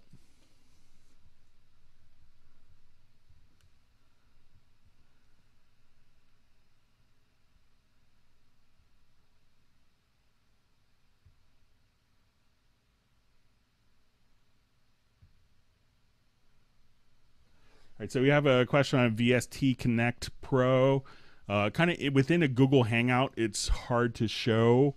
But the one thing to investigate could be in your router to make sure that you have the port forwarding activated on your router. And that often helps quite a bit.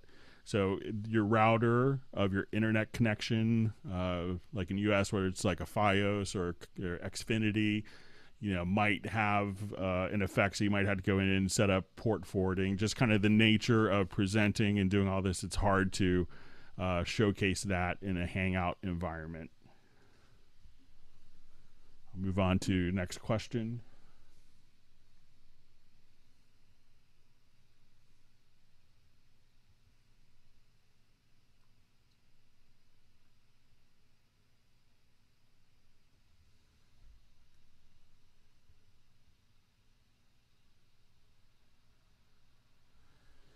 And we have the question again, is there a way to save multiple channels as presets that include panning and level, not just plugins?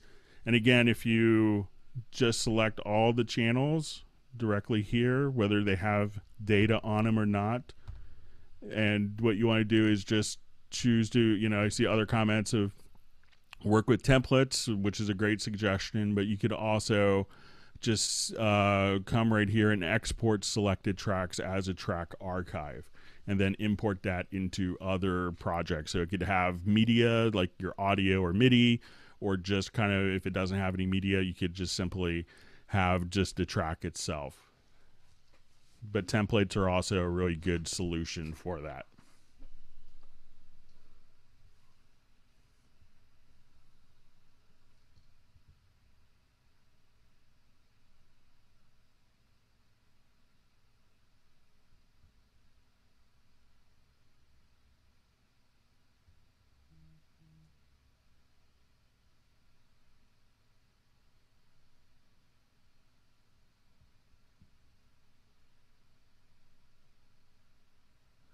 So I see a question, are these Cubase sessions every month? We're trying to do 2 a month, depending on my travel schedule.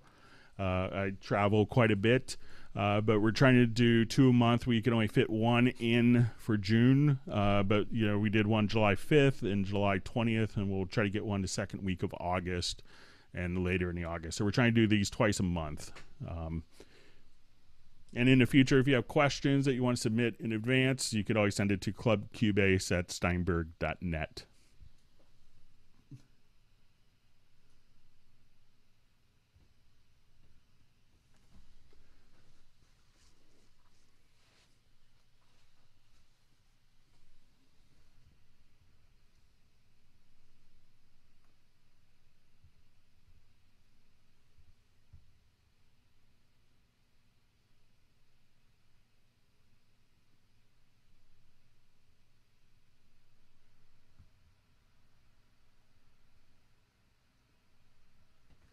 So there's a question if these are the same date and time every month. We try to do it at the same time, but it could be different days, again, depending on if there's different trade shows I'm involved with or different trips, or like I'm currently on a Nuendo 8 world tour through North America.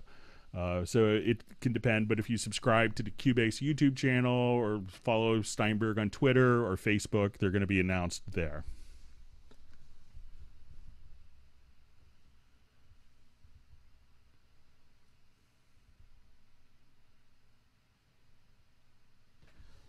Any option to play back a track in reverse from beginning to end. There's not a way to do a particular track in reverse, but you can just reverse the track. So let's say if I wanted to take a bass track here, and I will take just a portion of it. You could go to process and just reverse the bass part. So when we play it, so you could do that for all the tracks if you wanted to. And if we undid it or redo it.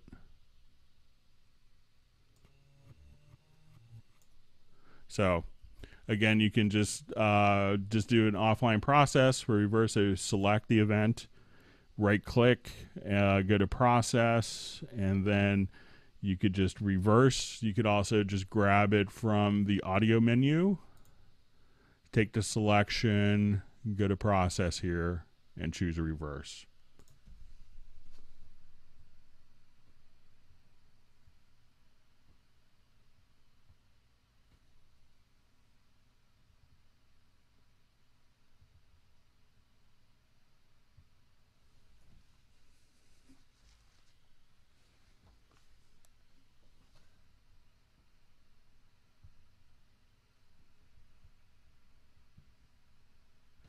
Just going through some of the comments and other questions.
It just lost my place. I'm just kind of scrolling, make sure we didn't leave anything out. I'm seeing a request for a key command for edit VST instrument. So you could always just kind of, if you have an instrument track selected here, let me just, for instance, add an instrument track. So I'll go to Retrolog.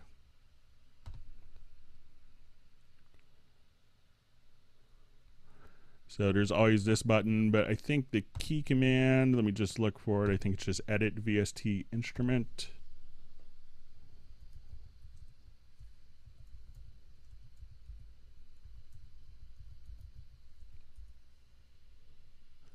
So it's going to be under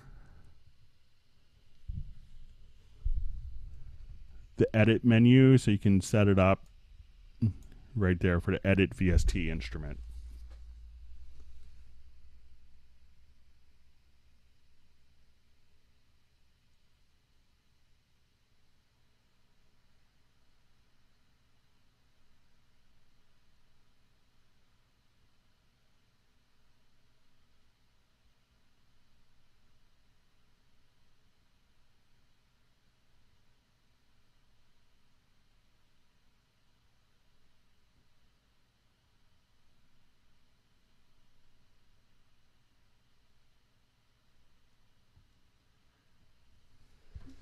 All right, so I'm seeing a question on Very Audio. I'm just going to reread it, see if I understand it.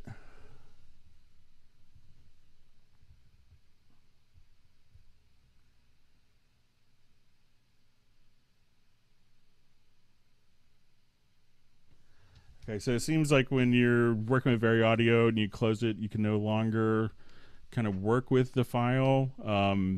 One thing to check, I haven't come across that, but make sure,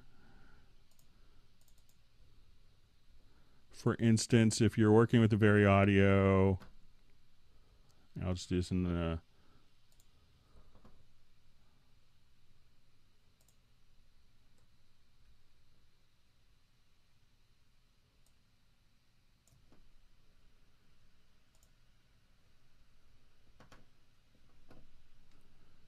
make sure that you're not, kind of,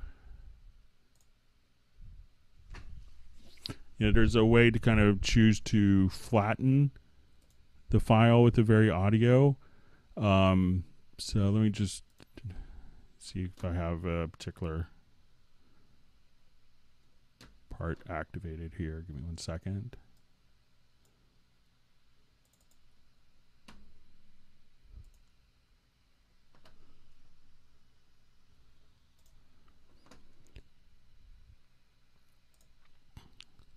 So let's say we have the Very Audio going on here for like this saxophone part. And I think if you come here, make sure that you don't have flatten turned on with the Very Audio, because that will kind of allow you to prevent it from doing further edits. So check just to make sure that's not enabled. And I think the Very Audio should be there to tweak back to your heart's delight.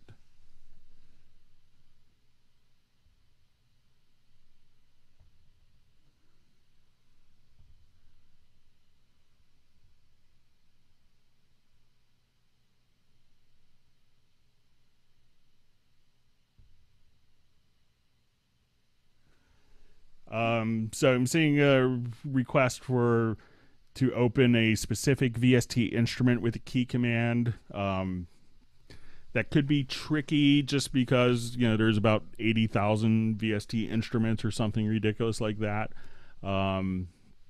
So it may, so I don't know. I will pass that on to the product planning people, but I'm not sure if there's a way to accommodate every single VST instrument, or maybe a user-defined instrument. But I will pass that on, but I don't know a way of currently doing it other than saving a track preset, but calling that up with the key command is not really possible. But you can do 2 mouse clicks to do that. But I'll pass that on. But be cognizant that it might have to work with every single VST instrument in the world.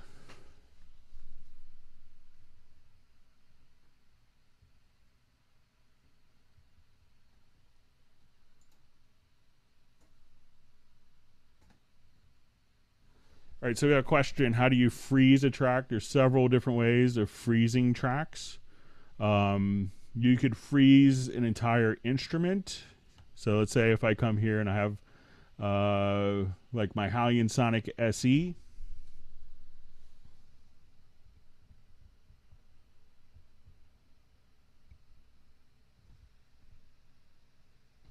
So if you look at this icon right here, that could freeze the instrument. Now you could also freeze tracks, whether it's audio or MIDI information. So if you have data on it, you will also see a little snowflake appear here, which will allow you to freeze the tracks as well. And that will render it as an audio file in the background that will just be loaded up and played back.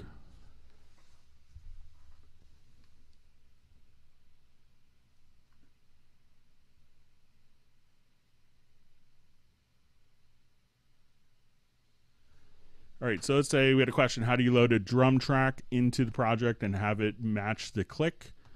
So let's go ahead and set that up. We'll do a new project, and we just did a Q&A video on this as well.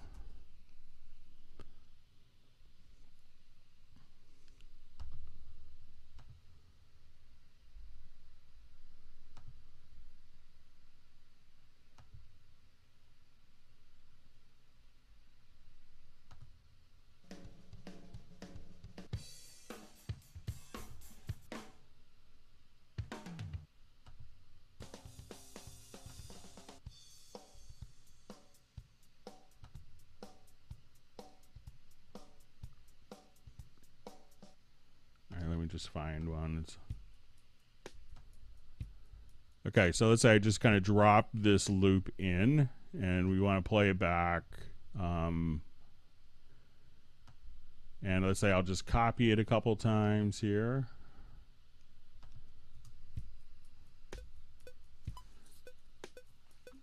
So right now it's not following the tempo. So what you want to do is to actually, a lot of times the loops will have like the BPM as part of the name, and then you could just, if you select it once, you could place that audio file into musical mode, and now it'll just follow. So if I take it out of musical mode,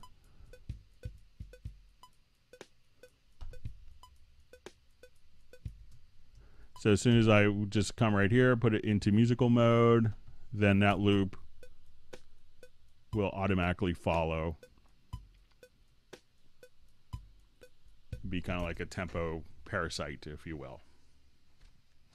So again, if once you know what the tempo is of the loop, place it into musical mode. If you don't know what the tempo of the loop is, if you go to your project, you can actually go to a beat calculator and type in how many beats the loop is, and it will determine the tempo of the loop, and then you could assign that as kind of metadata in the file and have it automatically sync directly up.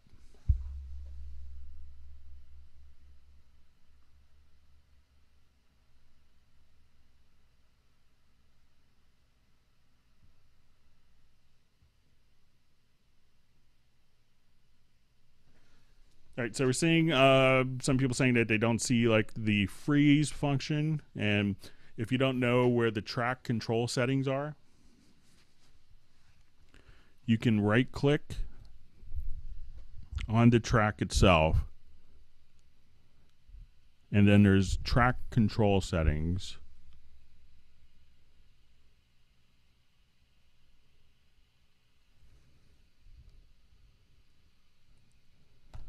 So right there, and then you could actually, if you don't see different options here, you could just kind of move over different options. So if you don't see like a snowflake icon, just try right clicking and go into track control settings, and then you could customize which tabs will actually show up in as icons here on the track.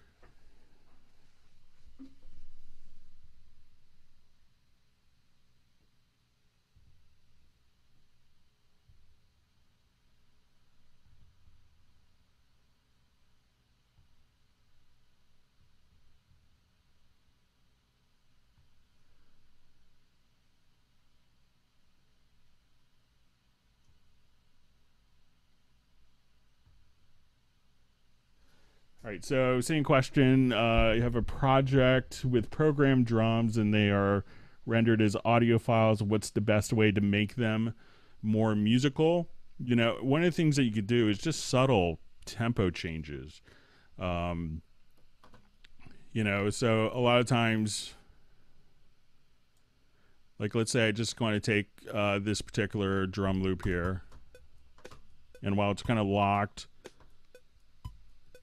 to a particular tempo.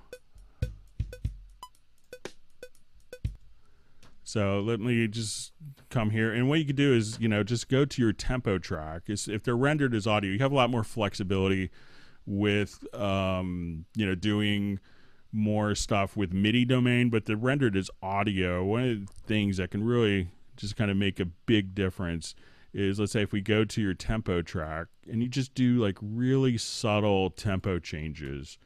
So let's say we're starting off at, you know,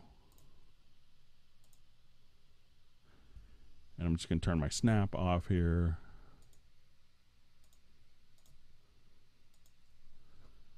You know, so let's say you do something like this. So once it's in musical mode,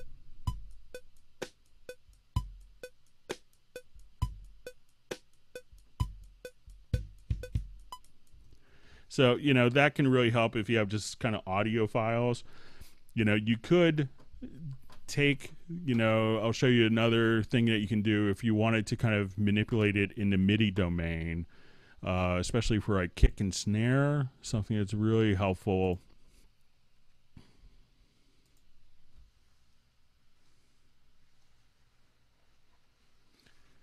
is I'll just take this project here. And let's say I have just live drums, and these are just live recordings. And if you want to kind of beef these up, one of the things you could do is if you just go to the sample editor, let's say I have a Groove Agent SE loaded up.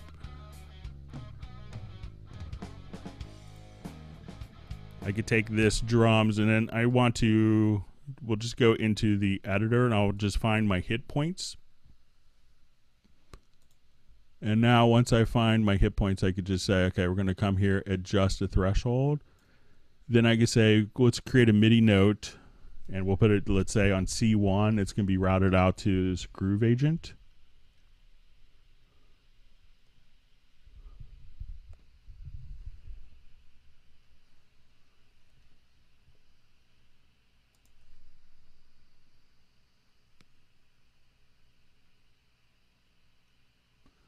And then hit OK.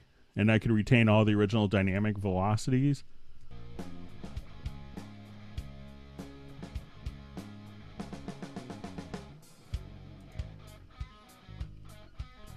And now I could actually just replace it in MIDI.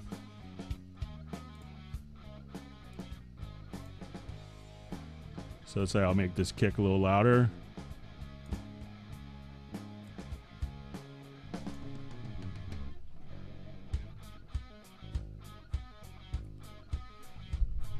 So sometimes working with, more dynamics, playing with different subtle tempo variations can make something that's a little kind of static-y sounding for like a feel. You can get a lot more domain with kind of, a lot more human interest doing subtle tempo changes as well as dynamic changes.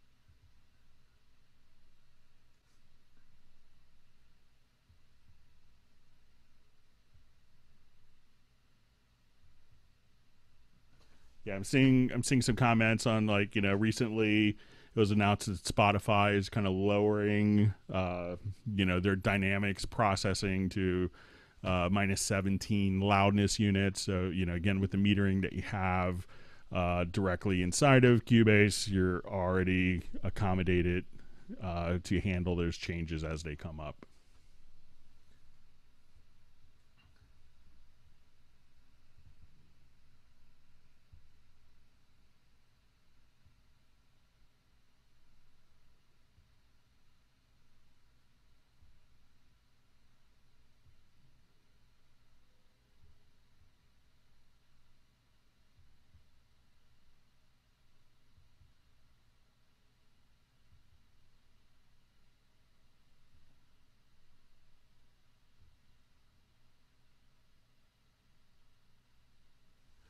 All right, so we see a question, how long is this on for already? So we've gone about 2 hours, 21 minutes. So we'll keep going through questions. We have some more questions.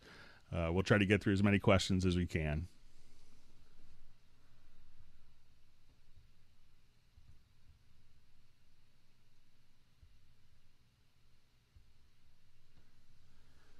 Okay, so we had a question going back to our logical editor preset where you can say, add 10%. I think the question is add 10% only if the velocity is over a certain value. So let's go ahead and take a look at that to get that set up. I think we could do that pretty easily. So I'll just add a MIDI track here.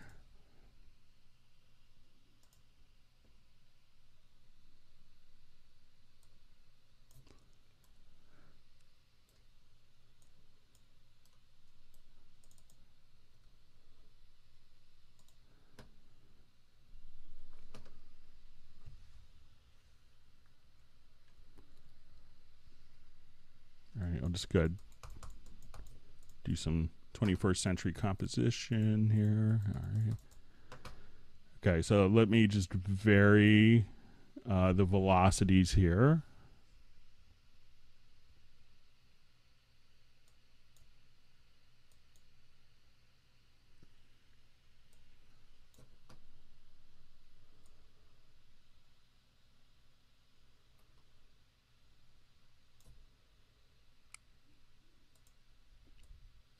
I'll make some kind of some of the velocities a little louder here, just so.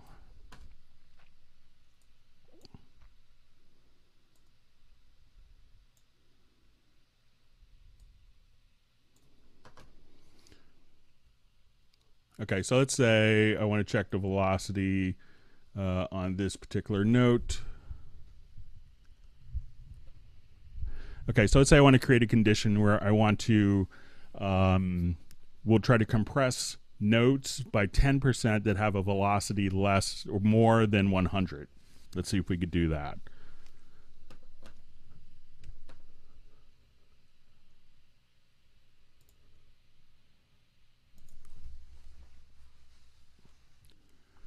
Okay, so what we want to do is conditions equal notes.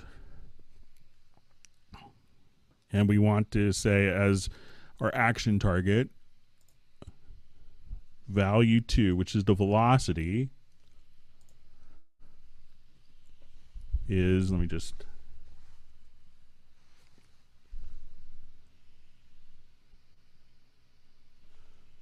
let's say bigger than 100. Okay, so, and let's say we want this to go down by 0.9. Okay, so what we're going to do is take every note that has a velocity bigger than 100 and then knock that down by 10% and not the other ones. So let's see if this works. And if I don't have just that particular note selected, so velocity can, the logical editor presets can go to a selected note or any selected note. So I'm going to come here. We'll try it again. So we should see the upper velocities go down by 10%. We click apply.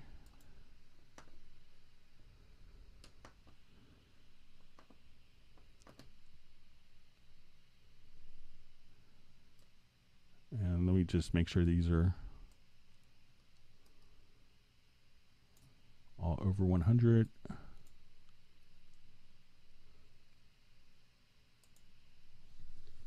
Let me just select all the notes here.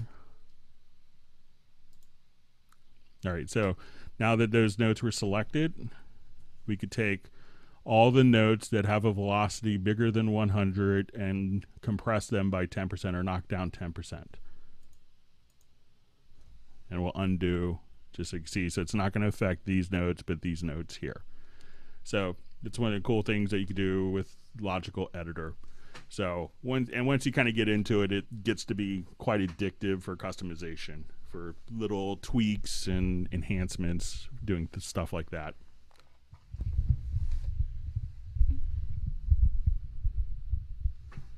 All right, I'm going to adjust my mic stand again.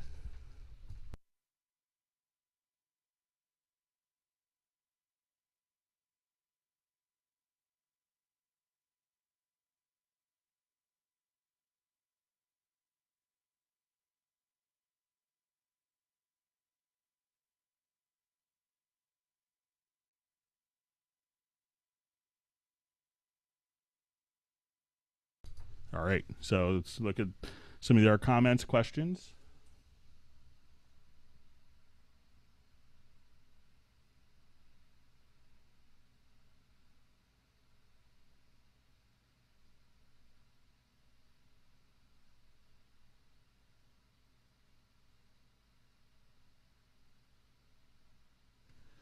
Okay, so we see a question. I have a problem with Cubase selecting another,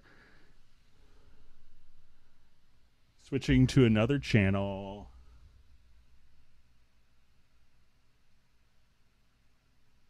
When I'm in the edit channel and selecting another slider, and that could be just a preference. So if you go to Cubase menu here to preferences, I think it's going to be under projects and mix console.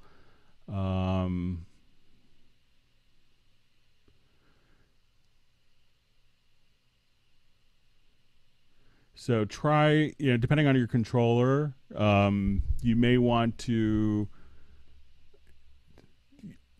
play with these two preferences. Select channel, track on edit settings, or scroll to selected.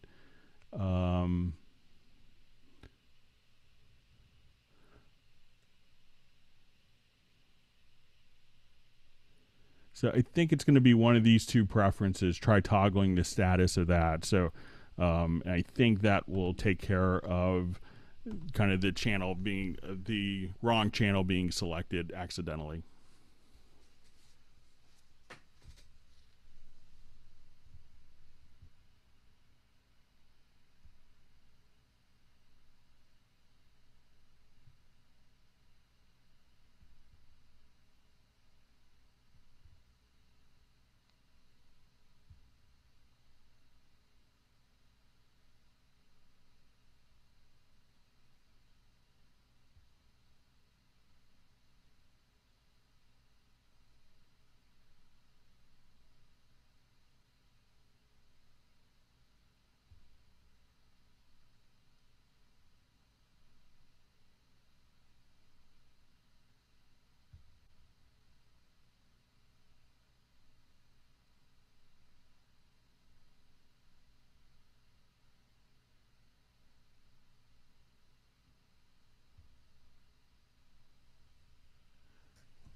So I'm seeing a question, is it possible to pitch and warp multiple tracks at the same time?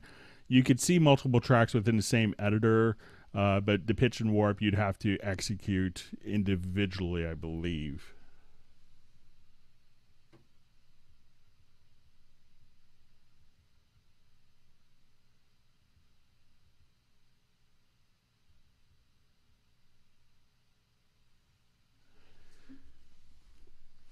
All right, so I'm seeing a question about taking.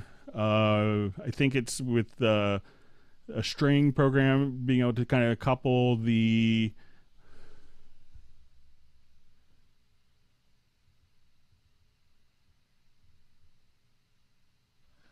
about the velocity and the mod wheel, and then wanting to take the mod wheel for MIDI volume. Let me just reread it, just make sure I'm not reading it incorrectly.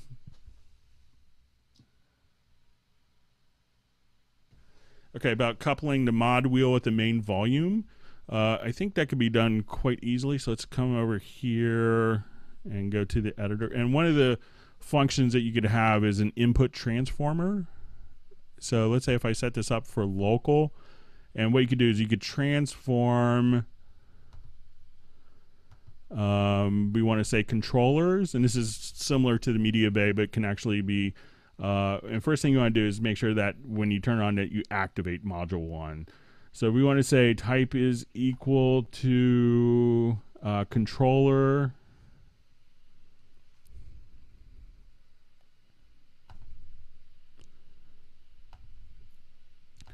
and the value 1 of that controller is equal to, we'll say controller 1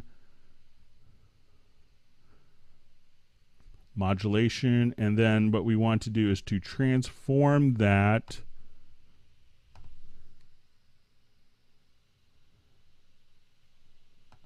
to value 1, and then if we have MIDI volume is 7, we could actually add 6.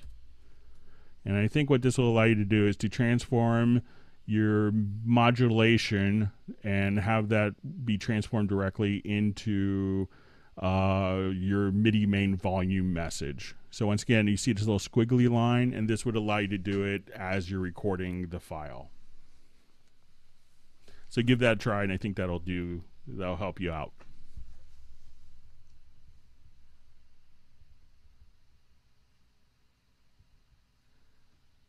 Okay, so I think this might be related to earlier question about doing pitch and warp. So right now you can't do multi-track warp on the main timeline. We could do it individually on different tracks.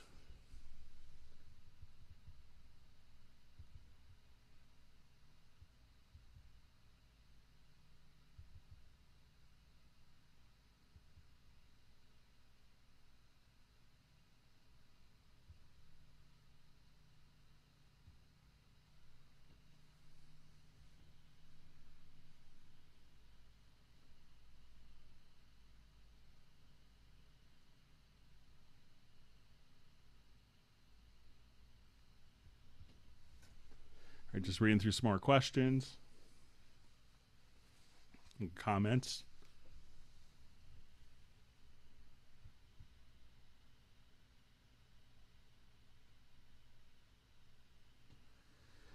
Seeing a question, is it possible to write out the meter levels as history to review later? I don't know a way to do that with the meter levels. So I don't think so. I don't know a way.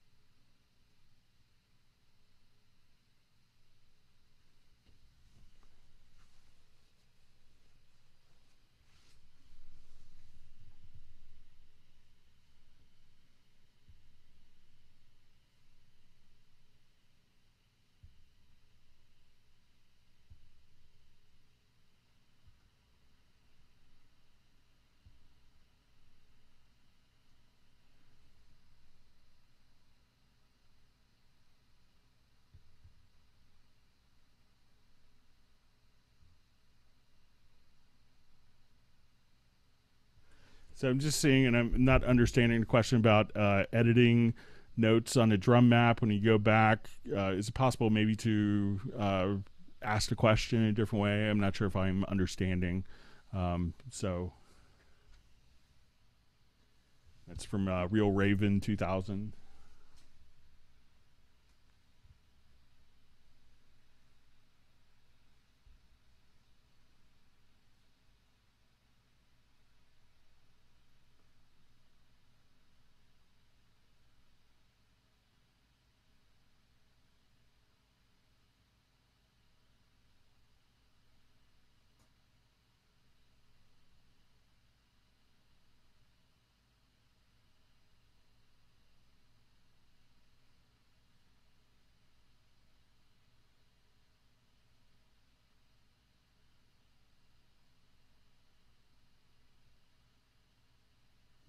Okay, we had a question on MIDI sustain data. So let's go ahead, and we had this emailed into us earlier. So let's go ahead and take a quick look at that.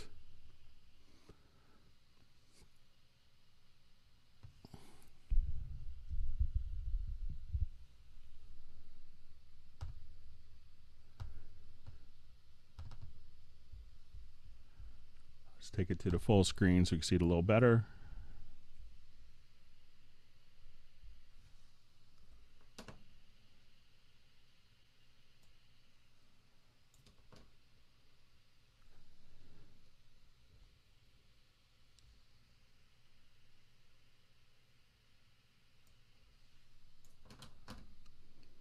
All right, so now we wanted to edit the piano sustain. So I think we have sustain messages here. So if you wanted to, so we'll zoom in just a little bit, and we see, like, if we want to take the piano sustain message here, and say just have my object selection tool, you'll see like little lines, a little dot at the upper left and bottom right hand corners. So this way we could just take that sustain start position, and we could take the end position just by going to the bottom right hand corner and being able to move the dot like so.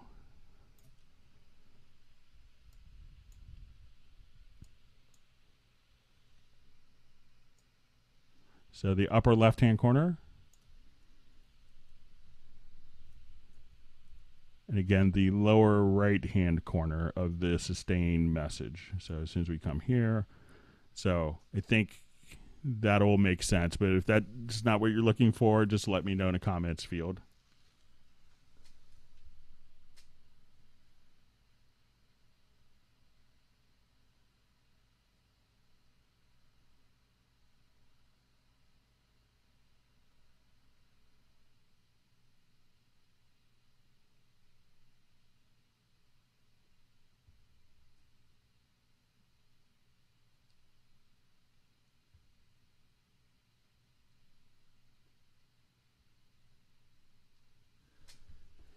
All right, so I'm seeing the question from Real Raven about importing tracks and not being able to.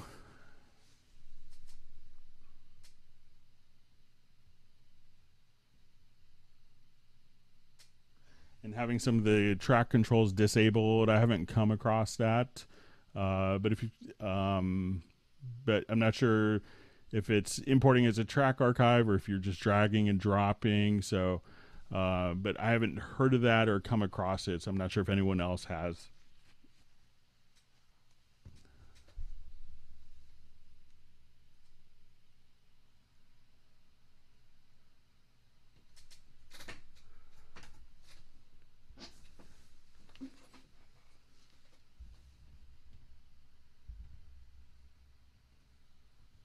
All right, just going through some of the comments. Thanks everyone for the wonderful questions.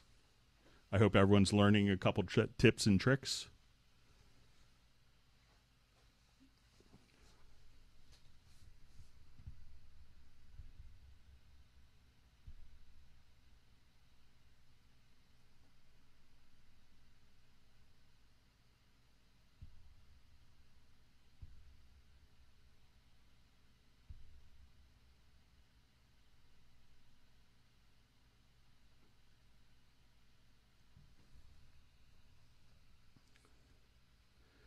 All right, so I'm seeing a question on loop recording and where you just wanted to adjust velocities.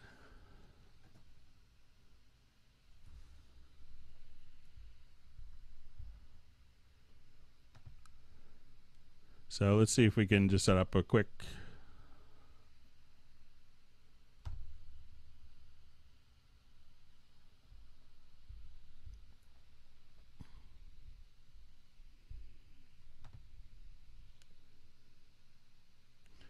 And it's kind of like an MPC paradigm where you just wanted to not record notes, but just tweak velocities. So let's do a new project here.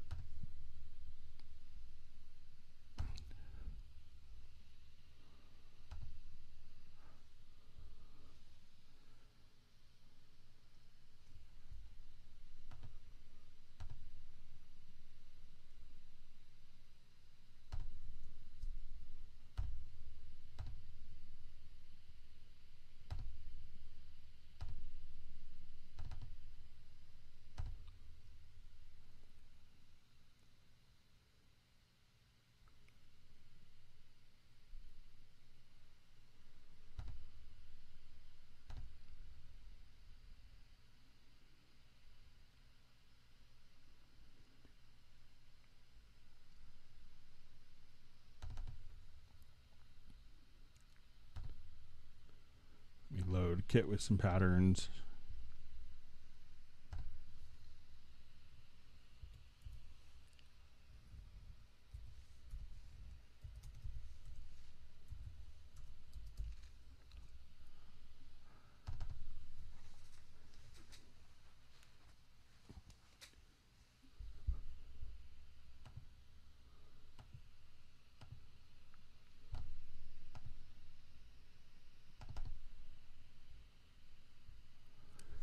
Okay, so let's say we'll just put into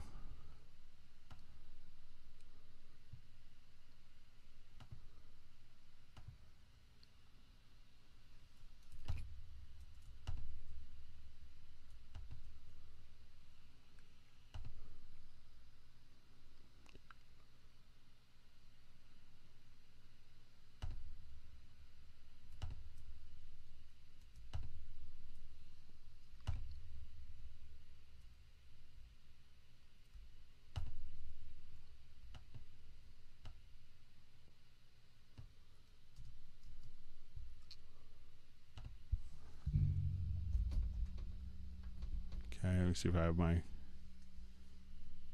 MIDI controller hooked up here. Give me 1 second.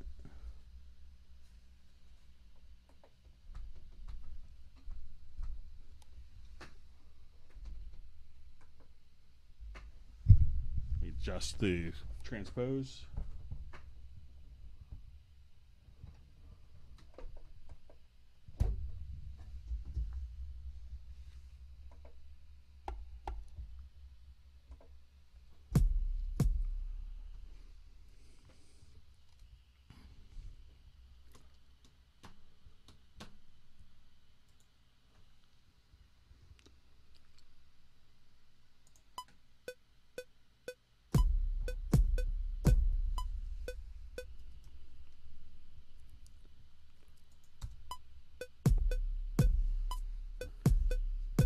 right, now let me see if I go within the editor itself.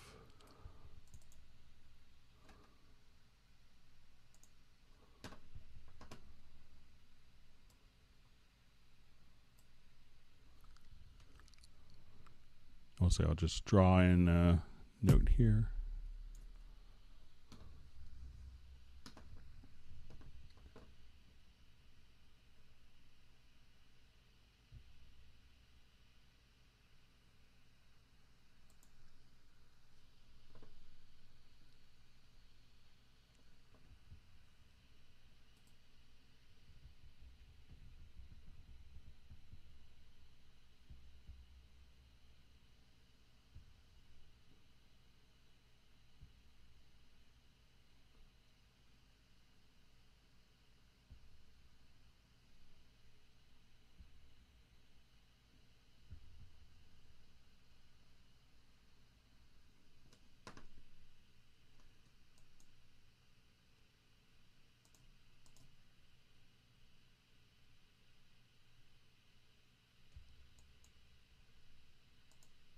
So I know if you take the MIDI input here, and I think there's a way, and I'm just probably blanking on it.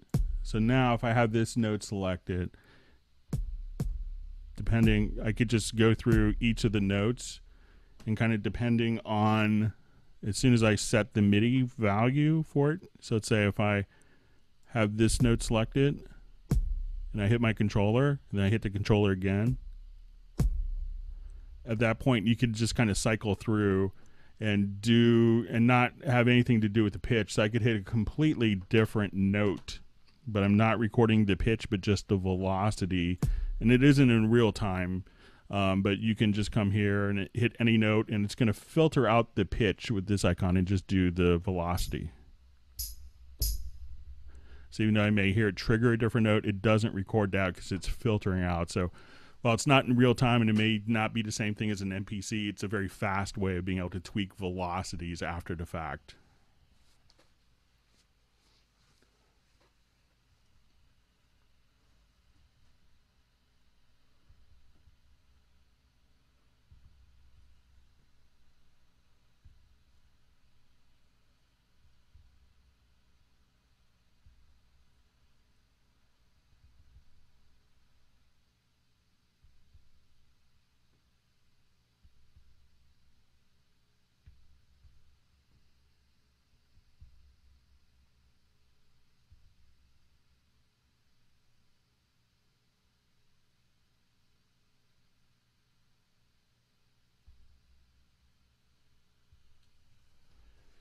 All right, so I'm just seeing a question about opening plugins, the same plugin across different tracks. Let me just reread it.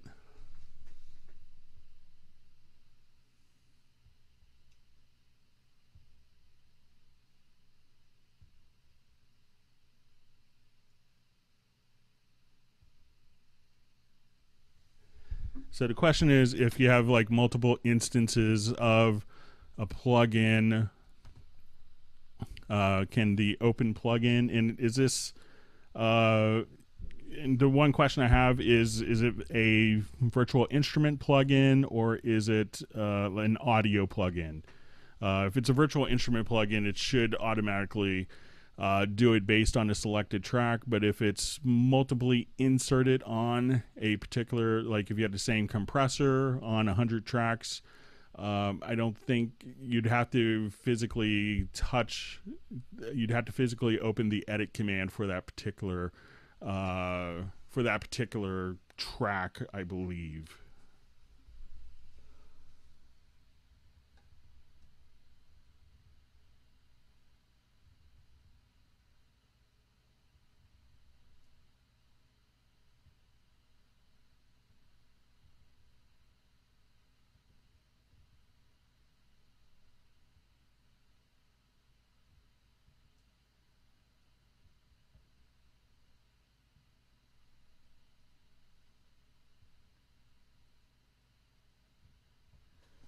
So I'm seeing a question, how would you write the vocal in Cubase elements? And it's really just automating the particular project. So let's say if I come here to this project.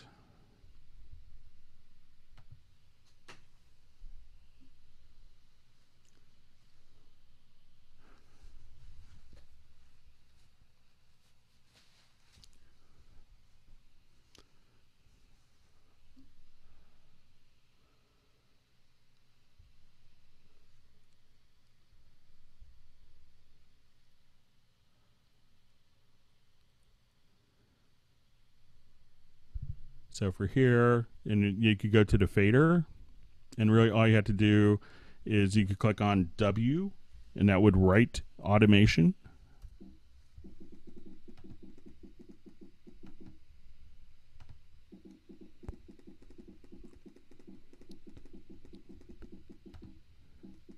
All right, did something weird to my Mac. And then really, as you go to write automation, my Mac is deciding to.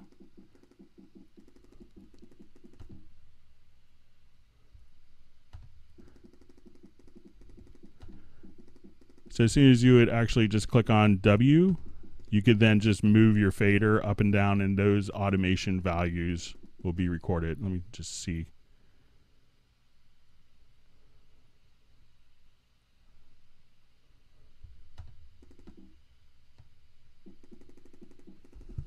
Let me just see. For some reason my Mac is not cooperating. It's like something is hitting the keys, but nothing is hitting the keys.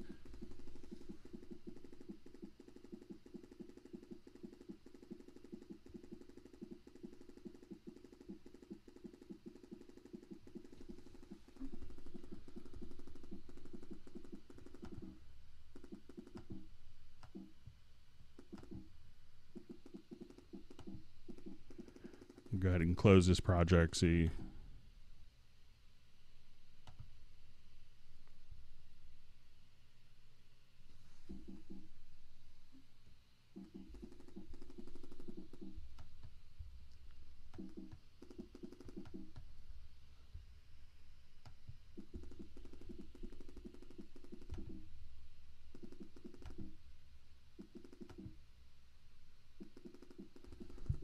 Just see if there's something else that's in the background. It's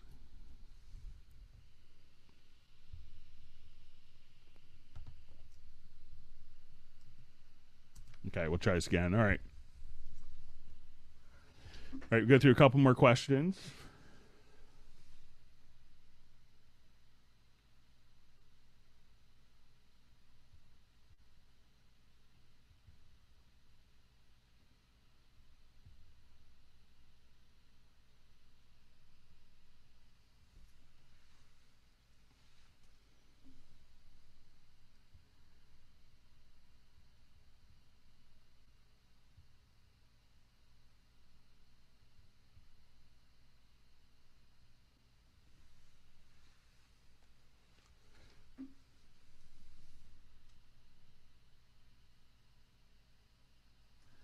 Okay, so I'm seeing a comment that 3 out of 10 times when Cubase starts, it kind of rescans the plugins.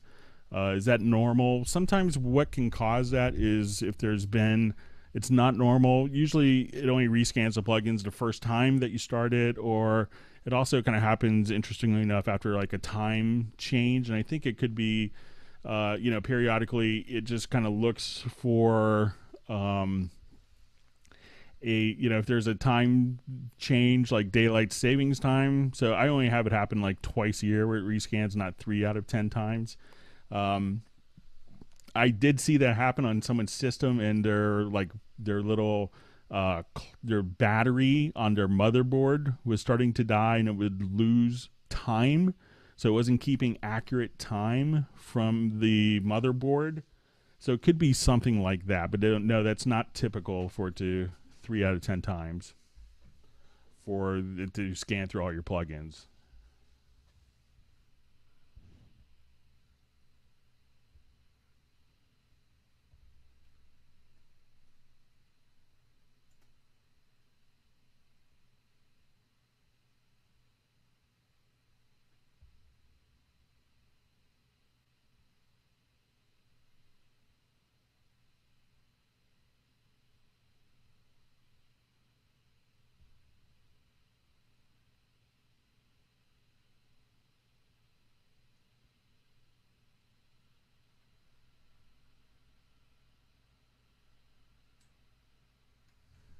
Okay, so just saying to manually enter tempo in,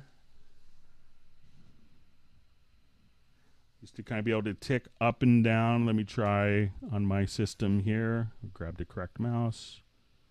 And now as we do this, if I don't select, I could just kind of use my mouse scroll wheel to increment and decrement the tempo values like so. So it kind of seems to be working on my end. Try again to make sure that you don't accidentally double click on it to do it. If you double click, you might have to manually enter it in. But if you just hover over the parameters, it looks like that still works for tempo.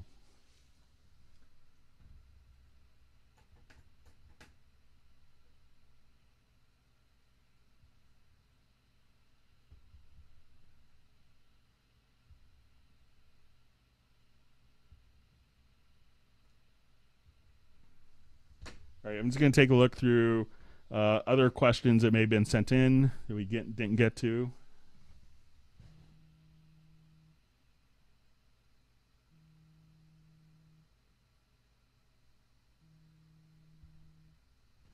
So I'm seeing a question. I want to add another instrument to a selected instrument. If it's a MIDI track, one clever thing that you could do is, let's say if we have a MIDI track, one kind of old school trick is if you go to your MIDI sends, you could then route it to, if you turn it on, you could route it to other MIDI tracks here and other MIDI devices if you wanted to layer.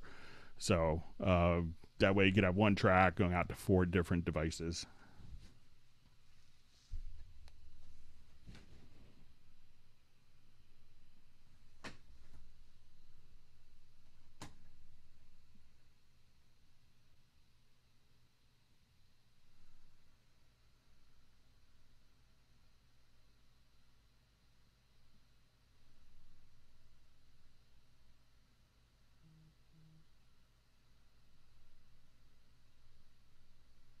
Just going back. If you have any last minute quick questions, I'm just going back through some of the comments that were sent in earlier.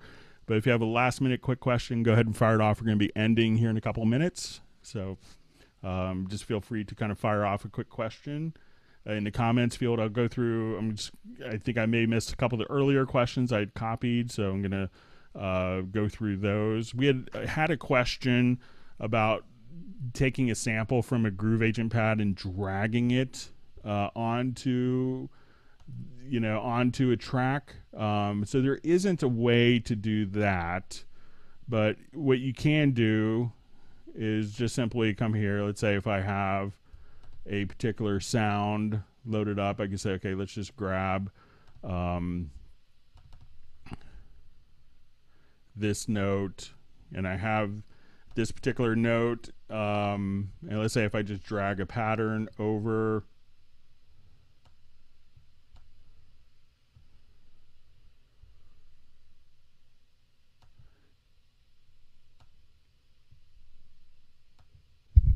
and if you wanted to just have the MIDI note, the one single MIDI note selected, you could then render that as an audio file. But it's kind of a way for content developers can have some control over the content.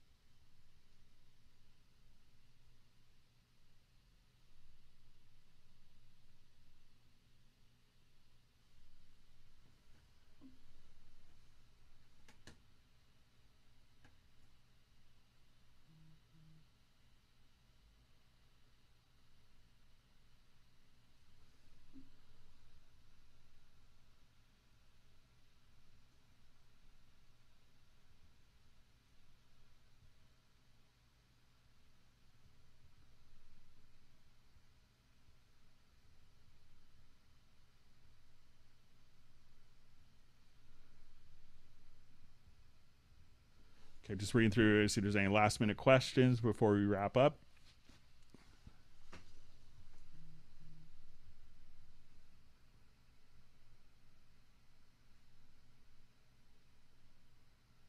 So seeing comment, just wish you'd opened up the Hangout earlier. It will be available to stream afterwards.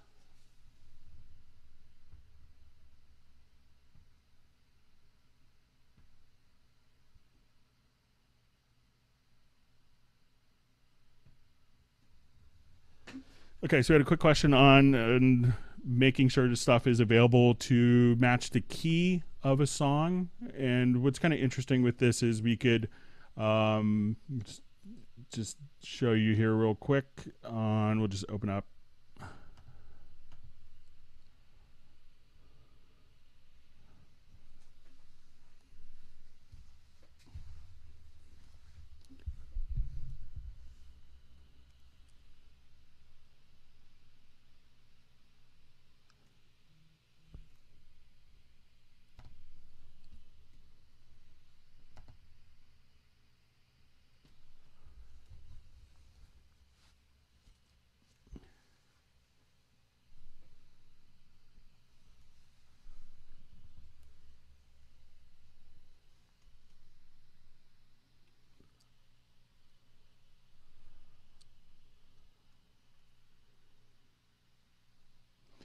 All right, so there's one clever trick that you could do to make sure, like, you know, vocals and stuff are to the key. So if we come here to, let's say, our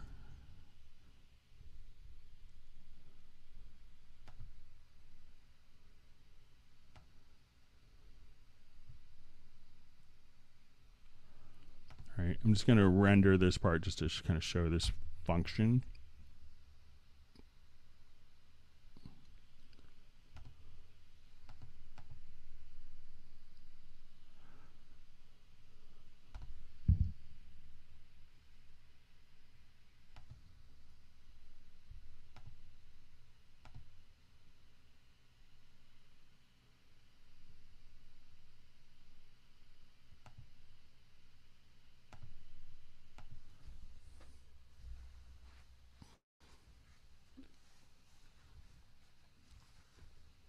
So just render this out. So you have different options with the coloring of parts. So you could colorize kind of based on the actual notes within the chord.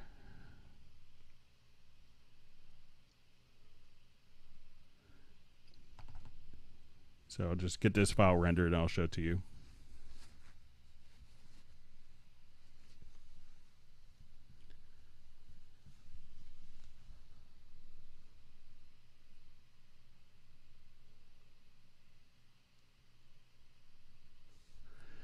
So, and you can do this in the MIDI key editors or directly within the editor, the Audio editor here. So just give me just a second and we'll get this fired up.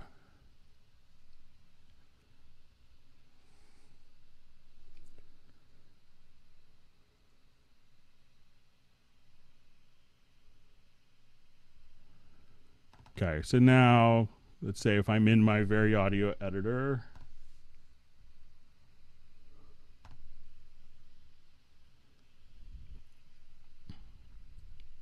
so you see this coloring option here for chord track. And once that's enabled, we'll just have it do its analysis here.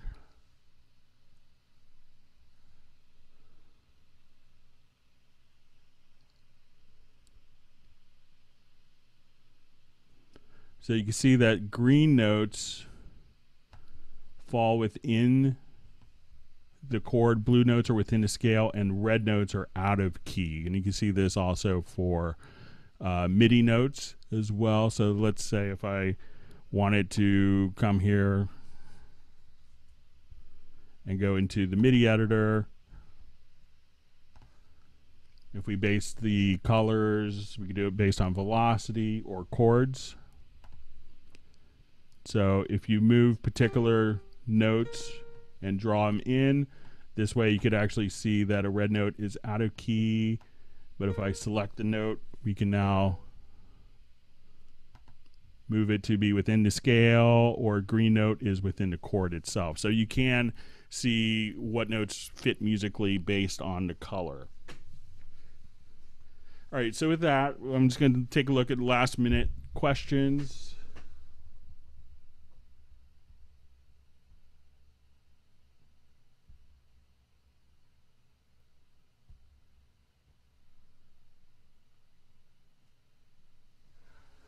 All right, so we've gone about 3 hours. I'd like to thank everyone for the wonderful questions. If you have questions in the future, please feel free to send them in advance to clubcubase at steinberg.net. Also, check out the Q&A series, and they are often like little short segments of some of the interesting questions that we get during a Hangout. So if you wanted to check out that new series, you could subscribe to the Cubase YouTube channel, and also like the video if you like the Hangout. I hope that everyone learned some good tips and tricks, and we will catch up with you guys next time. So we should be able to do 2 different Hangouts in August. So I hope everyone's learned some nifty tricks. Thanks everyone for participating from all over the world, and we'll see you next month. Goodbye.